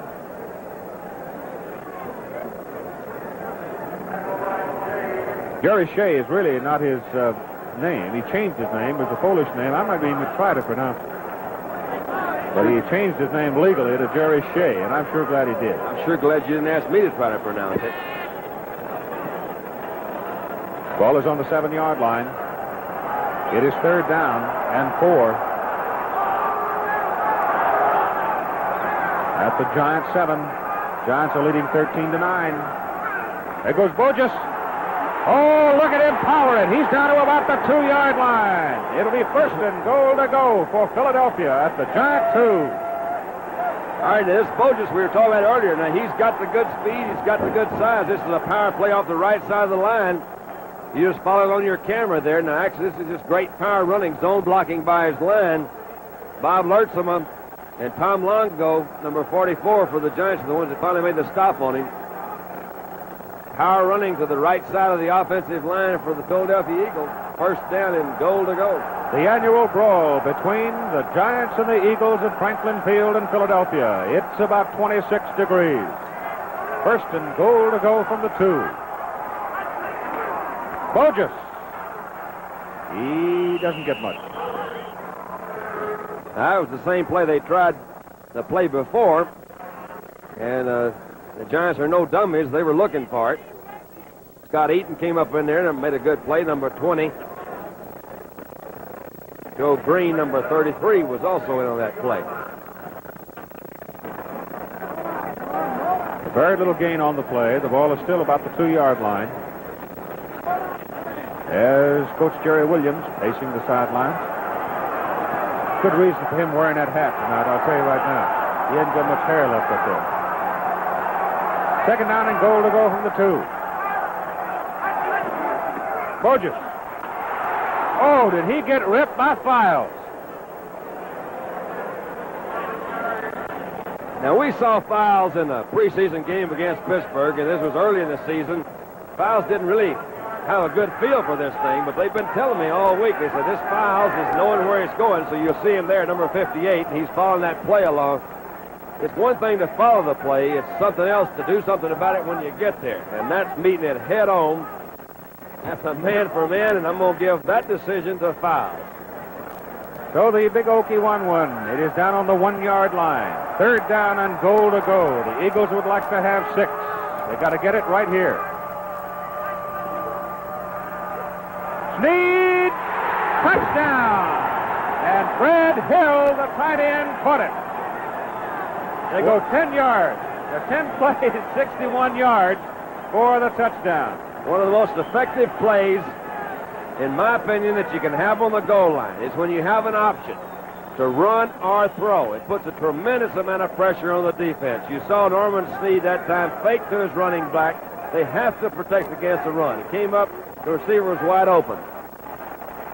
So Fred Hill from Southern California gets the touchdown, and here's the point after try by Mark Mosley. Penalty flags are on the field. The kick is up. It is. And we've got some extracurricular activity on the field right now. Which what make it a physical game. At 6 minutes and 35 seconds to go in the third quarter, Lertzema got into a beef with a couple of Eagles, and they break it up. Ain't no business like show business. The Eagles march it 61 yards and 10 plays for the touchdown. And the indication by the referee Jack Best, offside against the Giants. Personal foul against Philadelphia. So we'll do it again. All those fellows who've come to the hand warmer on the sideline now got to go back. It's very seldom that you see 2 blocked extra points in one ball game, but if they were to block this one, this really would make a big point because they're now ahead 15-13. If they do kick their extra point, it'll put them a field goal in front. So let's see what happens. Nobody was banished from the game as a result of that brief altercation. Here's the try again by Mosley. This time he drills it. There are no penalty flags. NFL Monday Night Football from Franklin Field in Philadelphia, Pennsylvania will continue in a moment. Our score now, the Philadelphia Eagles 16 and the New York Giants 13.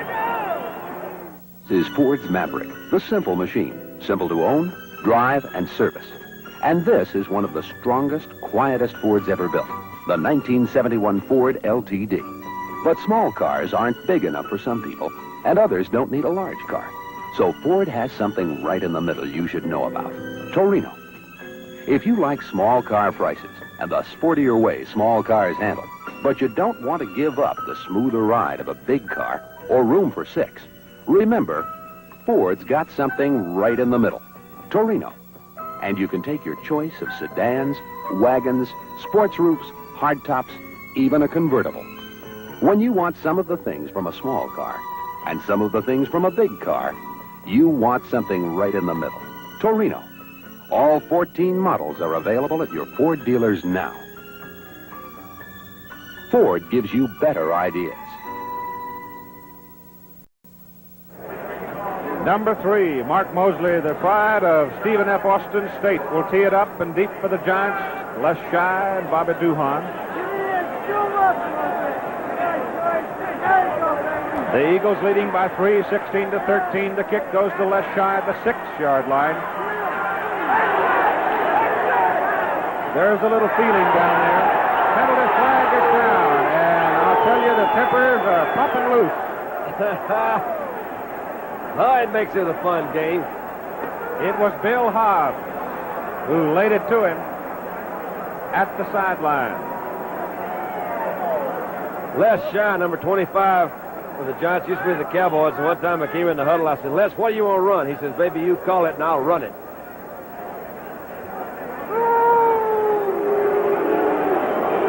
Here's a shot of the touchdown that we saw a while ago. You saw Norman Snead fake into the middle of the line. Actually, he gets tripped up a little bit there by one of his offensive linemen. But you also saw Hill, Fred Hill, number 86, wide open behind Scott Eaton. Now, you can't really fault Scott that much because he's also got to protect for the outside run. The personal foul penalty goes against the Philadelphia Eagles. The Giants have the ball at their own 39-yard line. First down. Ron Johnson. And Ron gets it up to the 44-yard line before he is drilled back by Tim Rosovich. The Giants, trailing by 3, have to win it because if they lose it, they'll drop behind the St. Louis Cardinals. The Cardinals with a tie yesterday. A victory by the Giants tonight could pull them within a half game or keep them within a half game. So it is a must-win posture for the New York Giants. The Giants facing a rough schedule ahead. Ron Johnson's picked up only 14 yards tonight in 12 carries. Here he goes. He had a little daylight this time before Adrian Young runs him down as he reaches Philadelphia country at the 49-yard line. You'll see Ron Johnson coming out of the I formation, the stack in the backfield. Number 24 is Tucker Fredrickson as he throws a block on the defensive tackle. Johnson cuts in behind that block on the end, comes to the outside. Rosovich, number 82, misses him slightly there. He comes back across. You got Adrian Young, number 35, as he comes back across. Number 99, Mel Tom, to put the finishing touches on him. Sweet play off the eye. 5 minutes and 10 seconds to go, third quarter. Eagles 16, Giants 13. First down, New York. Philadelphia 49. Tarkenton dumps it, intended for Fredrickson. Incomplete, too short. And it's perhaps a good thing for the preservation of Tucker Fredrickson because there were 5 green shirts waiting for it. Gary Pettigrew, number 88, was the man that led that charge in there. And this is a difficult pass for a quarterback to throw. As he rolls to his left, you can't really get your body in the proper position to follow through. Of course, it was a very sharp pass that he was throwing there, but he did get great pressure from the middle of the Eagle line, and Francis just couldn't quite get that one off in time. There's Alex Webster, the coach of the Giants, wrapped up to his ears. It's that kind of a night in Philadelphia. Second down and 10. Tarkenton's pass. It is thrown to Bob Tucker, the second catch of the night for Tucker. Ron Porter, number 50 from Idaho, right there to get him. The advance of the ball is down to about the 43-yard line. They mark it on the 43. It's going to be third down and 4 yards to go for the New York Giants at the Philadelphia 43. How about this for some entertainment?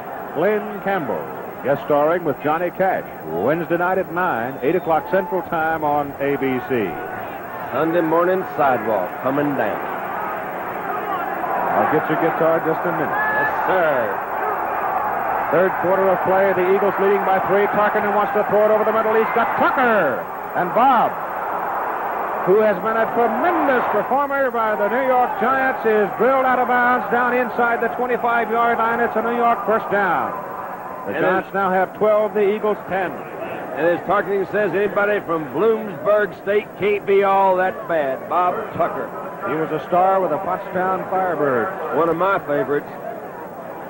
Ball is at the 24-yard line. First down, New York on the Eagles 24. 4 minutes and 10 seconds to go, third quarter. Eagles by 3. And you know Charlie Winter and the St. Louis Cardinals are watching. Johnson, delay up the middle. 20-yard line. Steve Priest, number 33, hit him hard.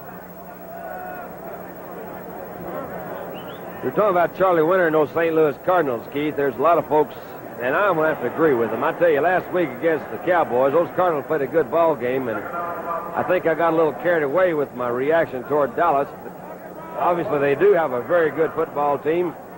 They played a good game yesterday against the Kansas City Chiefs, the world champions. So the Cardinals are a fine football team. They're playing good ball this year. 19-degree weather yesterday in Kansas City. That's Fredrickson. He's about the 15-yard line before Ernie Callaway brings him down. Short of the first down, they've got to go inside the 14 to get the first down. It'll be third down and a long through. Tucker Fredrickson played his football at Auburn under Shirk Jordan. He's 27 years old. He's a bachelor. He's good looking. He lives in New York City, number 24 in your program. That can't be all that bad, you know it? Here now. Tucker's got it going for him. Third. A lot different than it was at Auburn. You've been to the loveliest village on the plains. Third down and 2. Tarkington sneaking for it. He may have it. Fran played his football under the shadows of the red clay of Athens, Georgia, University of Georgia. And again, whenever you're in doubt, call on your power runner. Quarterback's prerogative.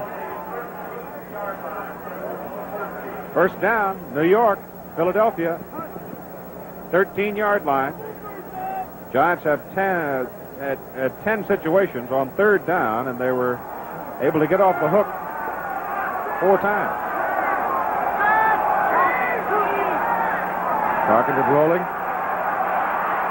Callaway forces him to unload. The pass intended for Tucker, incomplete. Defending Nate Ramsey, Philadelphia. Hey, I'll tell you, Callaway forced him to unload that one. That was some great pressure by Callaway as he came out. Fran was on a rollout pattern. He actually rolled into the strong side, on the strong set of that Philadelphia defense. They had 3 linemen to that side. He rolled out there, and he got some good pressure. I imagine Fran was just happy to get rid of that one. 2 minutes, 5 seconds to play, third quarter. Eagles are leading the Giants by a score of 16-10. You don't think MacArthur Lane, Ernie McMillan, and the rest of the Cardinals are watching this one?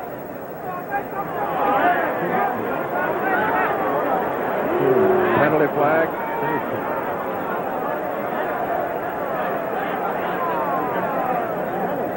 Referee Jack Best.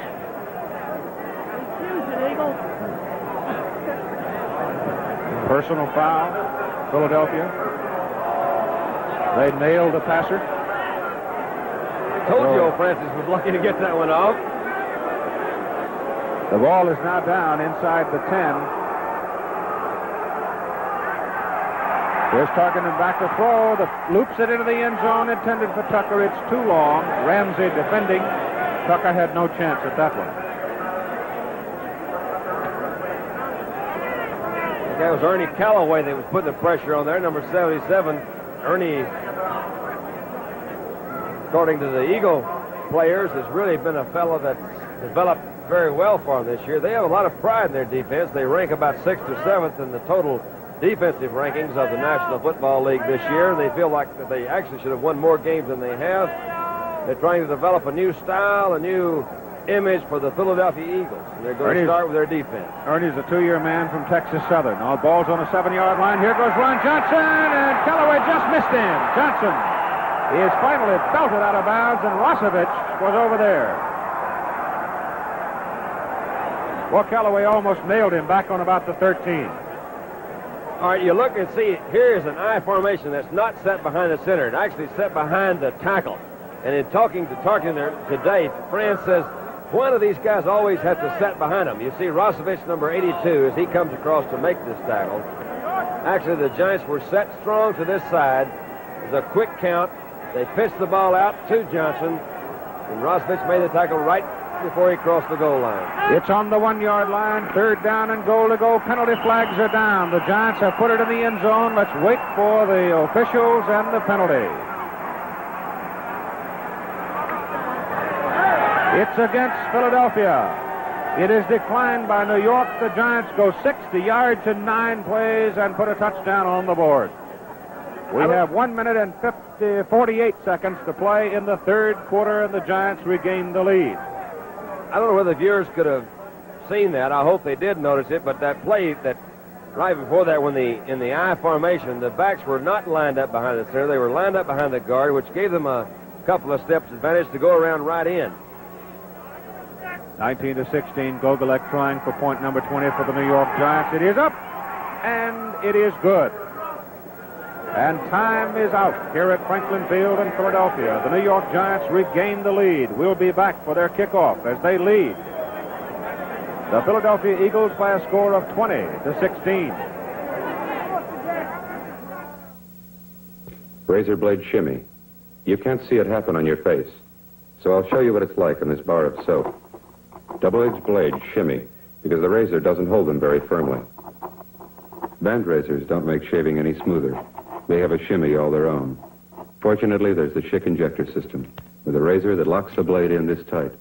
That controls the shimmy, so you shave your whiskers much smoother, more evenly. The Schick injector system. Try it. Men who build with power tools need power tools that can take it. Black & Decker power tools, grinders for steel, hammers for big jobs in concrete,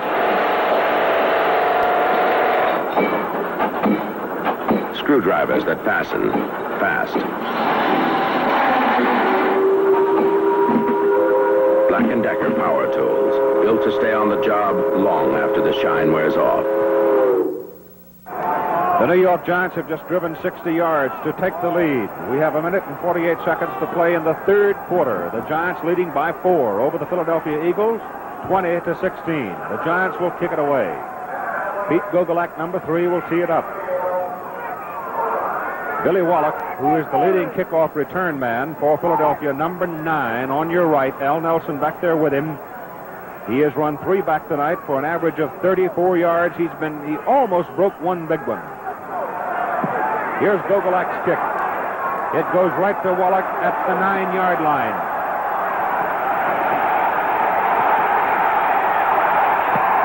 Ernie Coy slowed him down. The white shirts get him at the New York 46-yard line. Hey, let's watch it again. Here's old Wallach. I think I'd try to kick to somebody else. He takes his kick. And again, he just tries to follow his block, and he moves to his left side. They have a left return on. I think John Baker's the man that actually finally makes the tackle, number 72 for the Giants, but you can see him following his blocking very well there. And they come in actually as a host of the Giants to get him. That's a pretty good return. 45 yards, that's what it is. Ain't bad.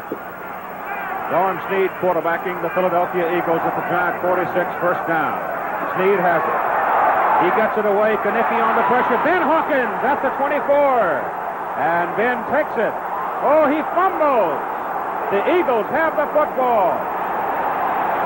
Wow.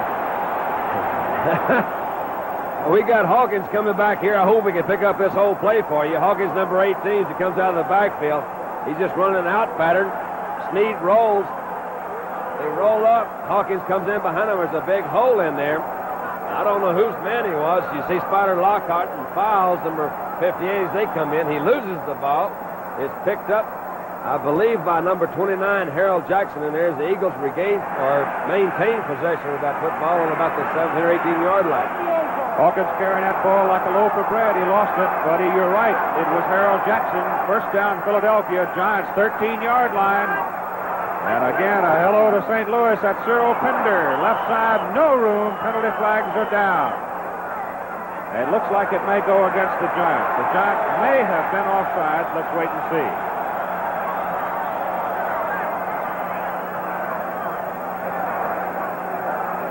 He's kind of going back and forth, hasn't it, Keith? There's going from up one side down to the other. The Giants are now got the pressure on them. They've got to hold them back. They're 4 points out in the lead.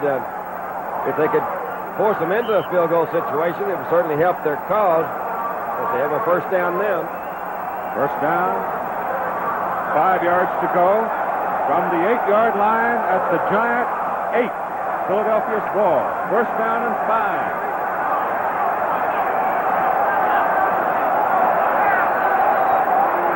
Giants have 8 men up on the line. Pender, big hole! He's inside the 5, and then he really takes some pads.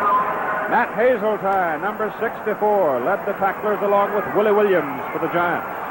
I was right along with you, Keith. I thought there was a big hole over the left side of the line, but Hazeltine did a fine job of coming back in and closing up what appeared to be a big hole. They picked up a couple of yards or 2 or 3 yards, and we changed the quarter.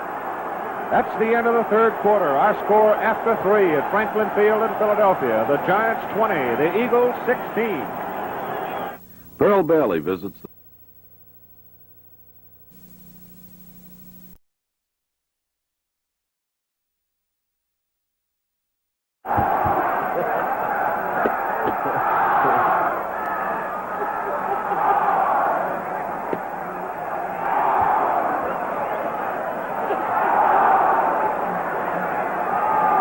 Here we go to the final quarter of play. The New York Giants have a 4-point lead over the Philadelphia Eagles with more than 59,000 people literally standing on one of the coldest nights we've run into this year. It is second down and a yard to go for a first down for the Eagles.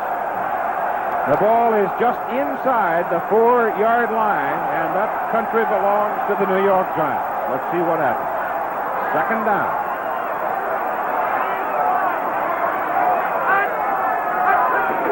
Snead, Pinder. Oh, he's at the goal line, but he didn't make it.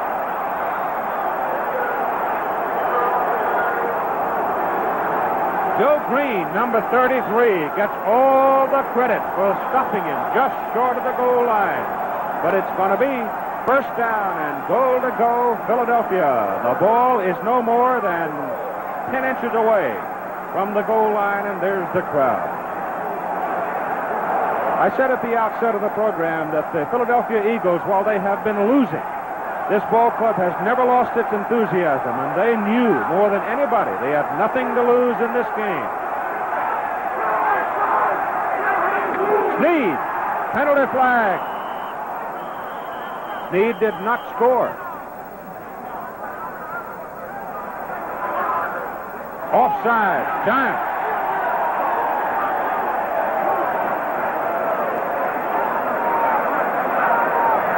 Oh, there's a little feeling down there among the white shirts. Mr. Toles, the owner of the Philadelphia Eagles, pointed out Saturday night. He says, this is the one thing I'm very proud of, Keith, to comment on what you said. He says, we have never lost interest, and he is very proud of his head coach. And he's also very proud of Jerry Williams, the head coach. He's also very proud of his players. He said, we've hung in here, we've had a hard season, but we've got a good ball club, and we're going to get it going. It's a credit to Jerry. He never once said anything bad about his ball club. He just did everything he could to keep them up, and they have stayed up. Snead, penalty flags again. He is in the end zone, but the penalty flags are down. It's against the Giants. It is a touchdown, Philadelphia. Somebody must have been lining up offside. Well, these ball games have historically been a neighborhood brawl, and that's exactly what we have tonight. As a power runner of the Philadelphia Eagles, number 16, Norm Snead. Well, they say he's slow. They say he's slow to get back. He's slow to release. He's been around too long. Well, you judge for yourself. George Blander's still my hero. 4 plays, 46 yards for the touchdown. Here's Mark Mosley. It's good. NFL Monday Night Football from Franklin Field in Philadelphia, Pennsylvania. And the score in the fourth quarter is now the Philadelphia Eagles 23, the New York Giants 20.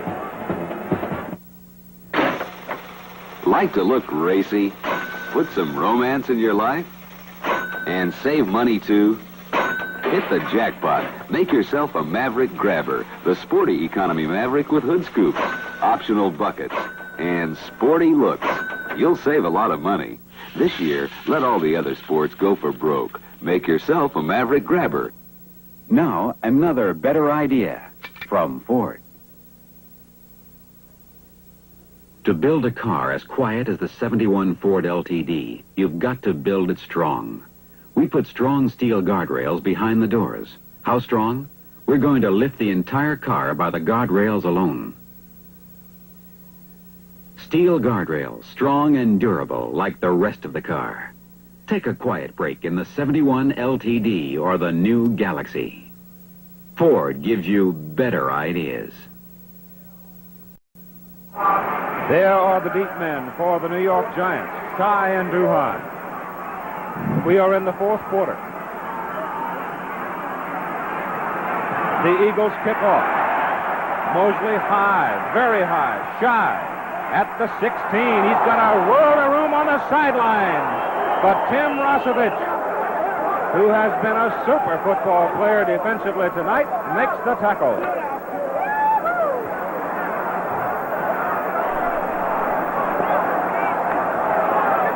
The ball is up at the 36-yard line. New York, first down and 10 for the Giants.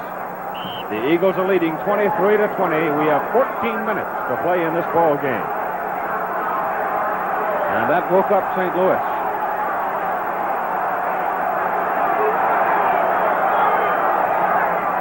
Van Tarkenton with Fredrickson and Johnson behind him gives to Johnson. Ron Johnson comes to the 40-yard line. A fumble, and the Eagles recover the ball. Now, that's going to hurt them. The man on the ball is Don Brum, number 80. All right, we'll take a look at this fumble. Watch Ron Johnson, number 30, as he comes out of the backfield. And he was hit pretty good in there. Tim Rosevich, 82, was the fellow that hit him. Brum was the guy that fell on it. A good break for Phillip or the Eagles. First down and 10 at the New York 42-yard line. Snead gives to Pender. And Pender drills his way to about the 38-yard line before he is hurled back by Konecki and Lertzema. The thing about this Philadelphia crowd, you don't have to worry about them making a reaction. They will make a reaction. They're going to have a new stadium here in Philadelphia next year for the Phillies and for the Eagles. Ball at the 39-yard line. Second down and 7 for the Eagles. This is Pender. Big hole left side. Fumble. New York has it. Whoa! I tell you, this has been a heck of a ball game.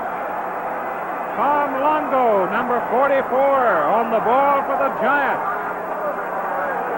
And that was a huge hole that was opened up for Pender to run in. I don't know what. Well, of course, we pointed out that it's cold, and I'm sure that has a lot to do with it, but these guys are sure bouncing that ball around down there tonight. Cold. I'm teetering on the veritable edge of death. It's 25 degrees. It is New York's ball, first and 10 at the 23-yard line, and Tarkenton sets to pull the trigger for the Giants. Grant will throw. He looks at McNeil. He throws for Clifton. It is incomplete. Al Nelson, a fine defensive job. He was beaten. He came back to spoil the play. Actually, that ball was a little bit, thrown a little bit behind McNeil on that last play. This was the rollout that we talked about earlier, and Fran took the ball and rolled to his right. He had McNeil, didn't have much sideline to work with, but actually threw it a little bit behind him. Oh, Jerry Williams there is saying, boy, I'm glad he threw it a little bit behind him. Brand now 12 for 24, 157 yards. 12 minutes. 18 seconds to play in the game. The Eagles leading 23-20. Tarkenton. Mel Tom missed him. Pettigrew makes him unloaded. He gets rid of it to Don Herman, and Herman is immediately belted out of bounds. And there is, I think, a loss on the play. Brand looks like he's a little hot after the play. Herman, number 85, was the safety valve on it.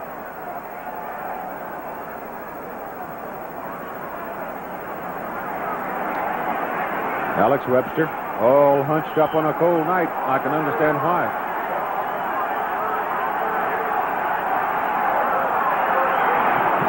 The ball is just inside the 20, call it the 19-yard line. The Giants have been on a third down hook 11 times tonight. They have scrambled off of it 4 times. Third down and 13. Tarkenton looking, throws. Caught by McNeil. And Clifton is plowed under up around the 33. I think they made their first down. You'll see Cliff McNeil again come in on a turn-in route. I'd like to point out here, I think Tarkin did a great job. He stayed in the pocket and put that one right in the hole there. He had Steve Priest, actually, was the guy that made the final tackle on McNeil, number 33. Clifton leaves the game. He's hurt on the sidelines. How bad, we don't know. The ball is up near the, well, call it the 34-yard line. First down, Giants. Tarkenton back. He loops one for Johnson. Ron drops it. Whoa. Oh, my. Well, I got to say this in behalf of Ron Johnson. Ron Porter did a fine job, the linebacker, dropping back with him. Well, Porter was only man-to-man. You see Johnson coming out of the backfield. Actually, they had a middle linebacker blitz. Rosovich came in on Tarkenton, and he didn't have much time to throw that when he looped it up. I'm sure the ball was possibly, I guess his view was obstructed there, but he just dropped it. Ray Jones, number 21, was the man that was back in there, too, along with Porter. Porter's the linebacker that always lines up on the strong side, or the side that the tight end, XN, lines up to, and they leave Adrian Young on the weak side. 11:20 to play in the ball game. The Eagles are leading 23-20. Tarkenton's pass. McNeil, incomplete. Hit his arms right on the letters, out of bounds, and incomplete. And you got to catch those, man. That's the kind you got to have for that first down play. And I'm sure the folks at Minucci's, a real giant stronghold in New York, had a bunch of moans and groans on that one because they needed that for a first down. There's Denny Crane of the Giants. Well, it's a go-go situation for the Giants. 11:15 to play in the ball game. They're down by 3. It is third down and 10. New York from their own 34-yard line. Herman wide to the right. McNeil to the left. That's Fredrickson. Porter got him. Just short of the first down. Porter at the 42-yard line brings Tucker Fredrickson down. The Giants will come up on a 4th down and 2. That's a gutsy call by Tarkenton that came up about 2 yards short. You got 10 yards to go. You really don't look for a draw play. Only occasionally you look for the man to go to the air, but he did call it as a draw, and it was open for 8 yards, and unfortunately he needed 10. There's McNeil walking around, so apparently we'll see Cliff the next time the Giants get the ball. Bill Johnson will punt. Billy Wallach is deep for Philadelphia. Johnson under some pressure, unloads a pretty good kick. It takes a big bounce. Wallach fields it, fumbles it. And Philadelphia has it as Wallach's fumble rolled out of bounds. But there's not much to talk about on field position. It'll be back at about the 14-yard line. Timeout, Franklin Field here in Philadelphia. Our score, the Philadelphia Eagles 23, the New York Giants 20. Now from Firestone, a new studded asymmetrical town and country winter tire you can put on all 4 wheels to really improve your stopping ability on ice. With just 2 asymmetrical town and country studded tires on the rear, you still stop. And you've stopped a lot quicker than you can with just 2 ordinary studded winter tires on the rear. Look for the new asymmetrical winter tire at your Firestone store or participating dealer, the mileage specialist. One Schick Super Chromium blade just shaved these 17 international airline pilots.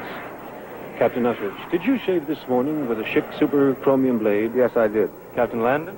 I had shaved number 17, and it was very comfortable and remarkably smooth. Could the blade in your razor deliver 17 comfortable shaves? Schick Chronochrome, the Super Chromium blade. Comfortable? You've got to feel it to believe it.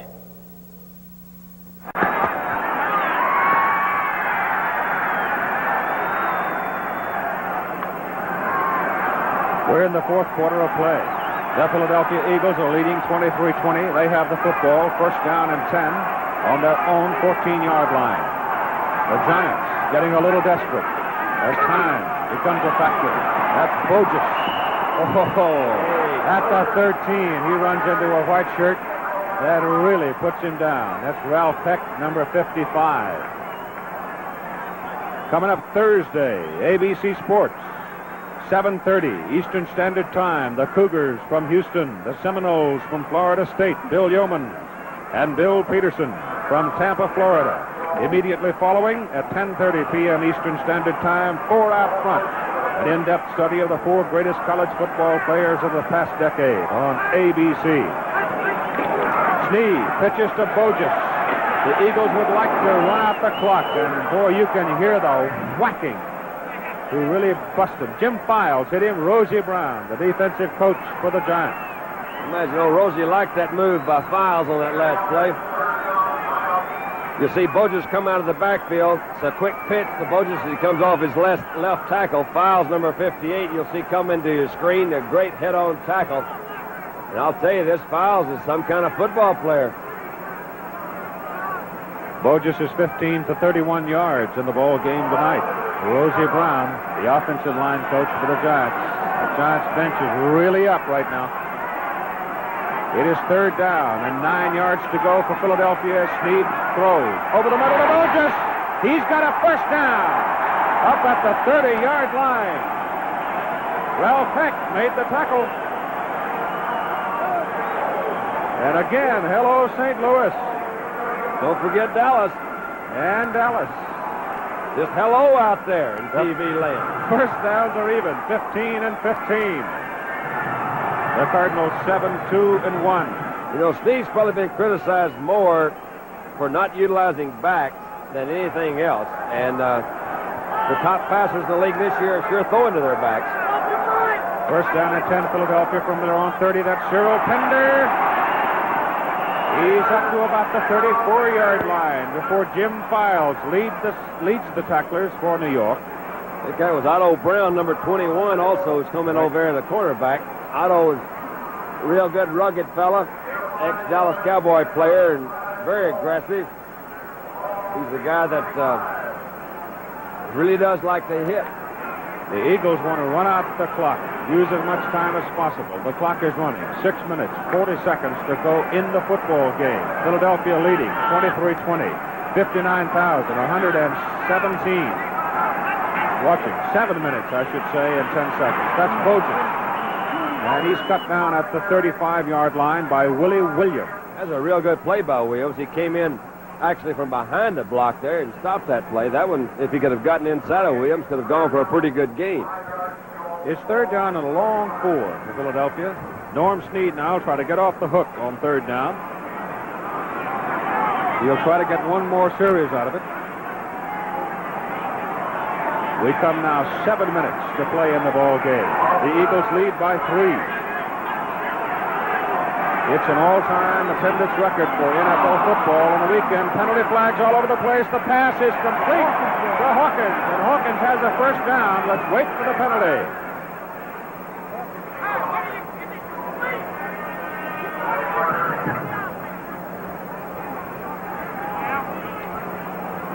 Hawkins. The indication is against Philadelphia. Let's hold everything and wait to verify it. The Eagles are backing up, and it's obviously against Philadelphia, and obviously the New York Giants will accept it because the play was good for a first down. Jim Vest indicates illegal procedure, Philadelphia. They back it up.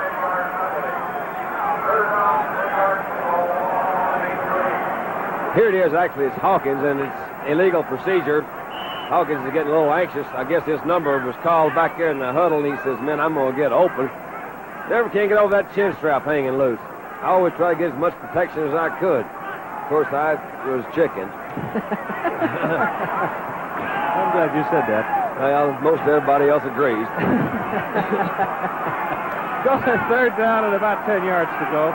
Norm Sneed's 10 out of 15, 152 yards. Going back to throw.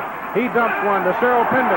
He's got some blocking. He's up the sideline. He is at the 45-yard line. It's a Philadelphia first down. Norman Sneed said earlier this week, he says, we've got a screen against them. The Giants have developed into a very fine pass rushing defense. He says, I think we can slow it down with some screens. And they've been working on them all week. That one was successful. They haven't been too successful so far this game, but that one paid off. They got a first down now. It's just a little bit short of the 45-yard line. Philadelphia's 45. The Eagles have the ball, first down, and we're coming up on 6 minutes to play in the ball game. Pinder. Oh, what a tremendous block on the right side of the line. He got that block from number 59 for Philadelphia. Really opened a hole, and old Joe Corolla, who's been around for 9 seasons, laid one on him, too. We're going to take a look at Files. As again, we point out, Files comes down that line, and for a rookie, he's playing off his block. He's coming down. He knows where that ball's going. And he did pick it up. They did get a good gain. There's some good blocking there by that offensive line, as you pointed out, Keith, and Files is doing a fine job as a linebacker position for the Giants. Number 59 is Mike Evans. Pinder, 13 carries, 72 yards tonight. Second down and 2. The ball is at the Giants' 48. Here goes Pinder again. He dives to about the 46, close to the 45. They'll stop the clock for a minute here, and Jack Best, the referee, will call probably the chain gang in. He's looking at it. In case some of you fans are wondering what's happened to my friend and cohort, Howard Cosell, Howard has been sick this week. He's had a bad cold, and actually he got sick about halftime, and he's going to hopefully be back before this game's over, but Howard's not with us right now in the booth. I sure do miss him. I want you to come back up here, Howard, and talk to us. It is just inches short of the first down. Oh, they're going to give it to him. The nose of the ball just touching. It couldn't have been more than a half an inch, maybe even less of the ball touching the front stake. And they give it to the Eagles, first down. Call it the Giants' 46-yard line, and time. Oh, that precious time. Time waits for no one. 4 minutes and endlessly. 4 minutes and 50 seconds. The Eagles have 17 first down. Pinder. Big night for the big kid from Illinois. He is at the 40. And Bob Lurchema drops him for the Giants.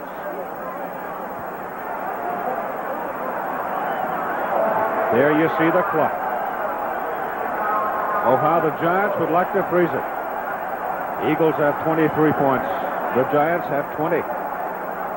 It's important to remember that block kick. Otherwise, it'd be 24-20. Oh, how sweet that extra point might be.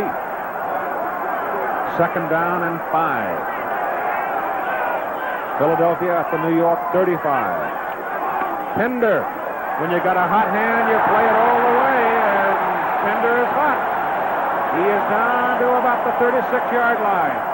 He did some high stepping through that middle of the line. He didn't really get that good at blocking, but old Pinder kind of just felt his way along there and did some high stepping and came on in.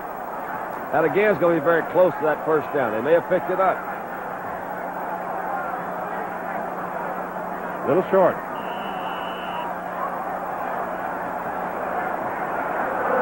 I don't know about a Texan, but I'll tell you right now, an old Georgia boy from Southern California is suffering in this cold weather. It is less than 25. Jerry Williams, who comes from the great Pacific Northwest, he doesn't bother him a bit, especially when his ball club is leading. Third down and inches, Philadelphia at the Giants, 36.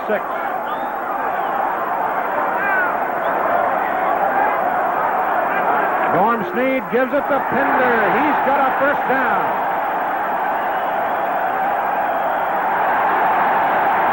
That troubled man is Red Webster, coach of the Giants.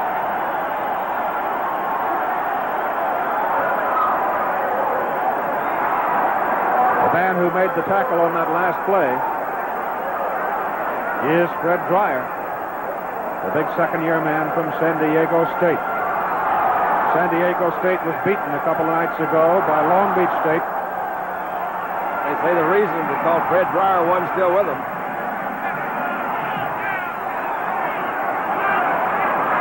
First down, Philadelphia, New York 22. There goes Pinder. He's got a yard. That's all.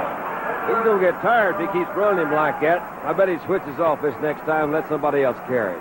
Gives Spider Lockhart the tackle on the last play, coming from his secondary position. Spider Lockhart's the only guy in the league who has skinnier legs than I do. You say that every week. I always notice these guys that got skinny legs, I'll guarantee you. There must be a lot of skinny legs in the You league. don't know how embarrassing it was on picture day to have to go out there with those athletes. I hate to run into those athletes on picture day.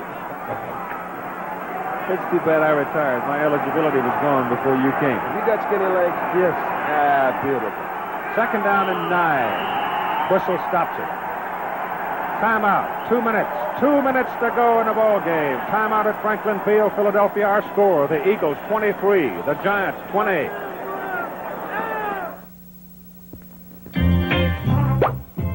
No two people are exactly alike. Is there anyone else in the whole human race with your kind of style and your kind of grace, who's got that stance your zap and zing may not hit, sure can swing? No, there's nobody else quite exactly like you. Nobody else like you.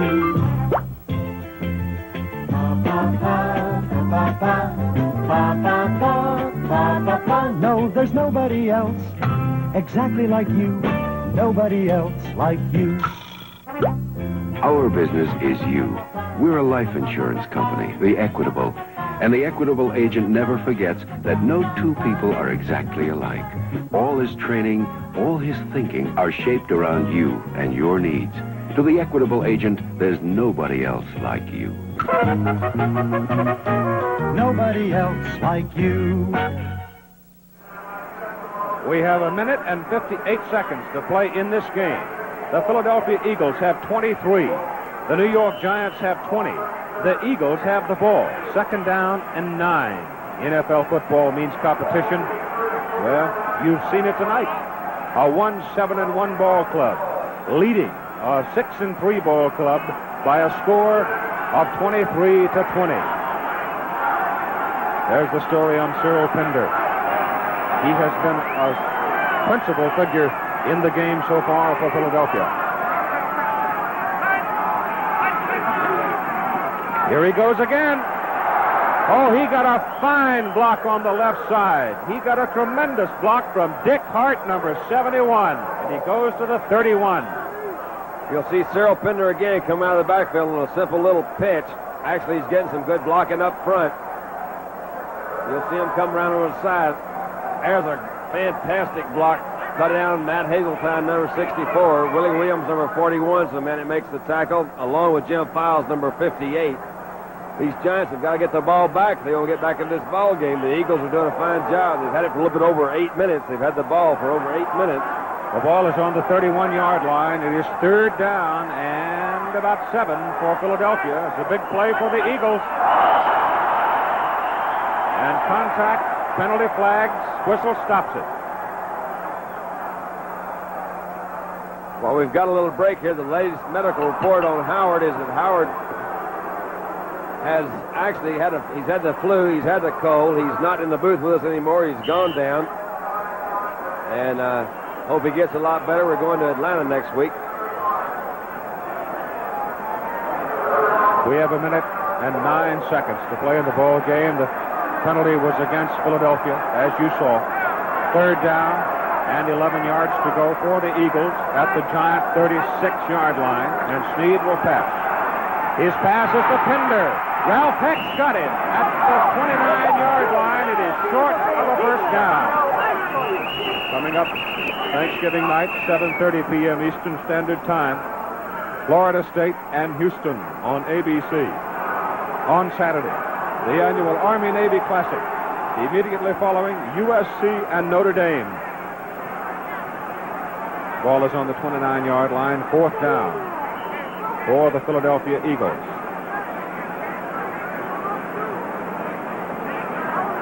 According to the clock, and it should be official, we have 58 seconds to play in the game. The Eagles, 23. The Giants, 20. Timeout right here, Franklin Field, Philadelphia. Our score, you see. Eagles, 23. Giants, 20.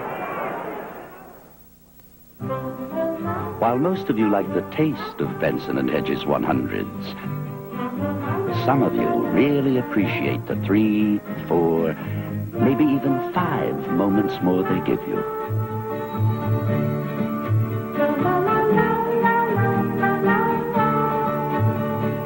Three, 4, maybe maybe even 5 moments more than king size.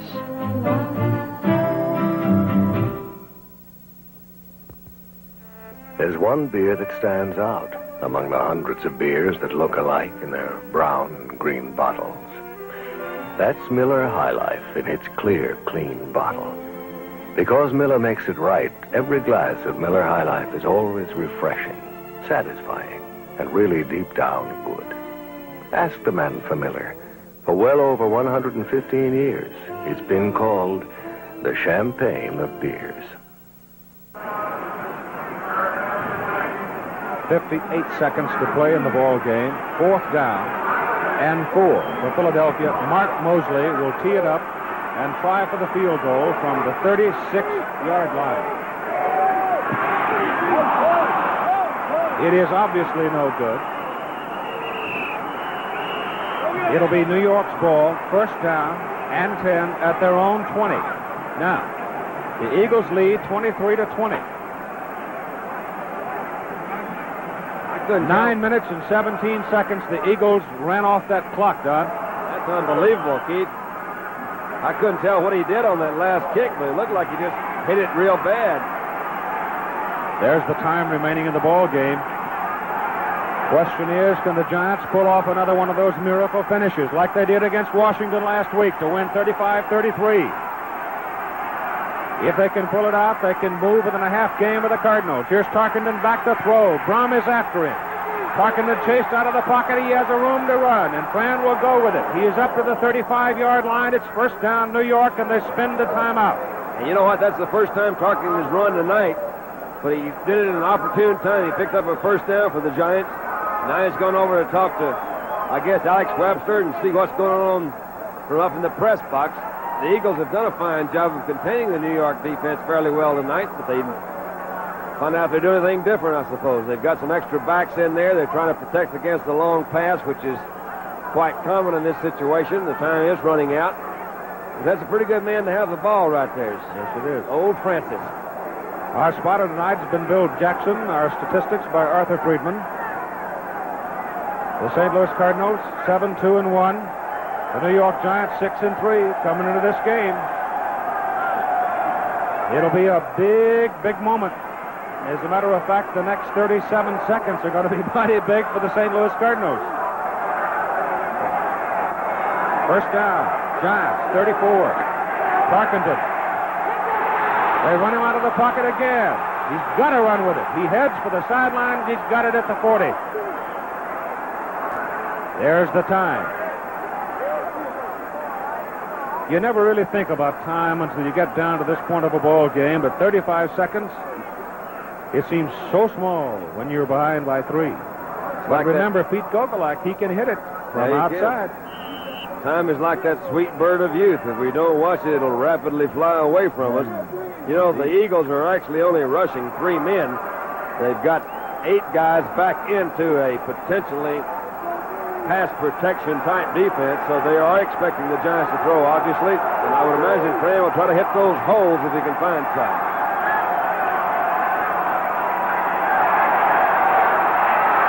He's going for McNeil. Cook's got it. Out of bounds. Incomplete. No good.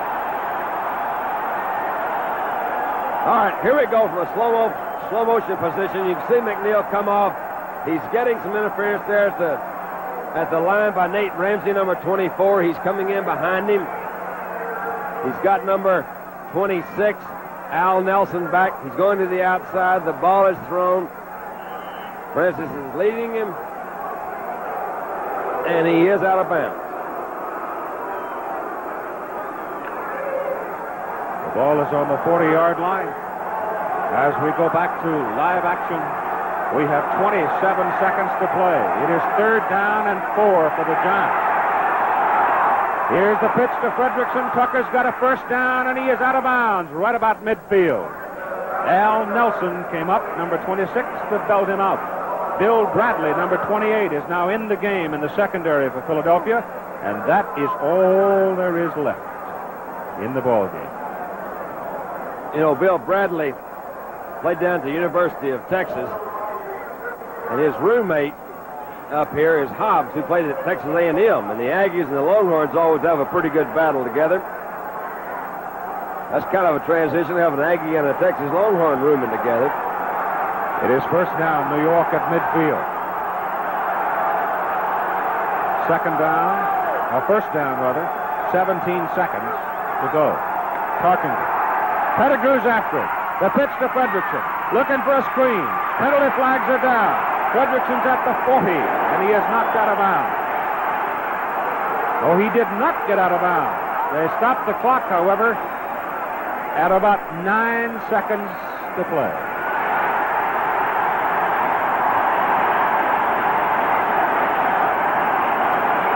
I tell you, the roar of the crowd, I think, tells you what the story is on this moment, what brought the penalty flag. The Giants, as we have it, have one timeout left. Now, that may or may not be correct, but it may be very academic, depending on this penalty.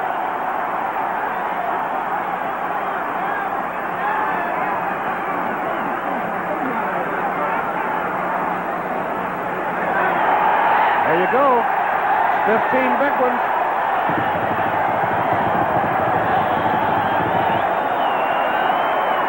Oh, you hate to see that, but when there is a scramble, it often happens that ineligible man slips downfield.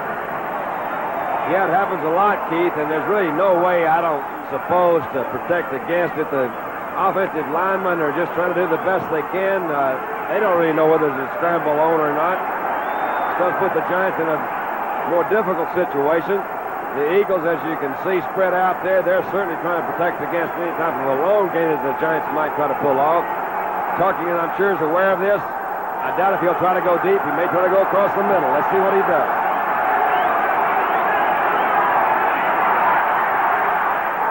He's going to run it. Adrian Young is after it. He pitches the ball back. It is fumbled. Yeah. What are you going to do? It is recovered by Philadelphia. The ball game is over. The Eagles have upset the Giants. And we've got some fisticuffs going on. Well, it's been that kind of a night as the fans come flooding onto the field here at Franklin Field in Philadelphia, Pennsylvania. The final score, the Philadelphia Eagles 23, the New York Giants 20. We will be back in a minute.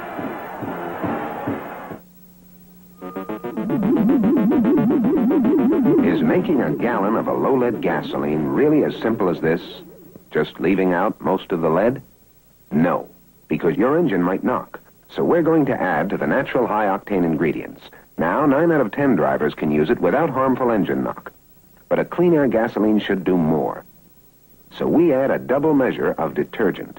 That reduces exhaust emissions caused by dirty engines, and it does something else. It improves mileage. Now you have a low-lead gasoline, plus a high-octane gasoline, plus a cleaner engine gasoline, plus a better mileage gasoline. SO Big Plus, priced below most major premiums. The lowest lead, highest octane gasoline for the money. Big Plus. It's not only what we took out, it's what we put in.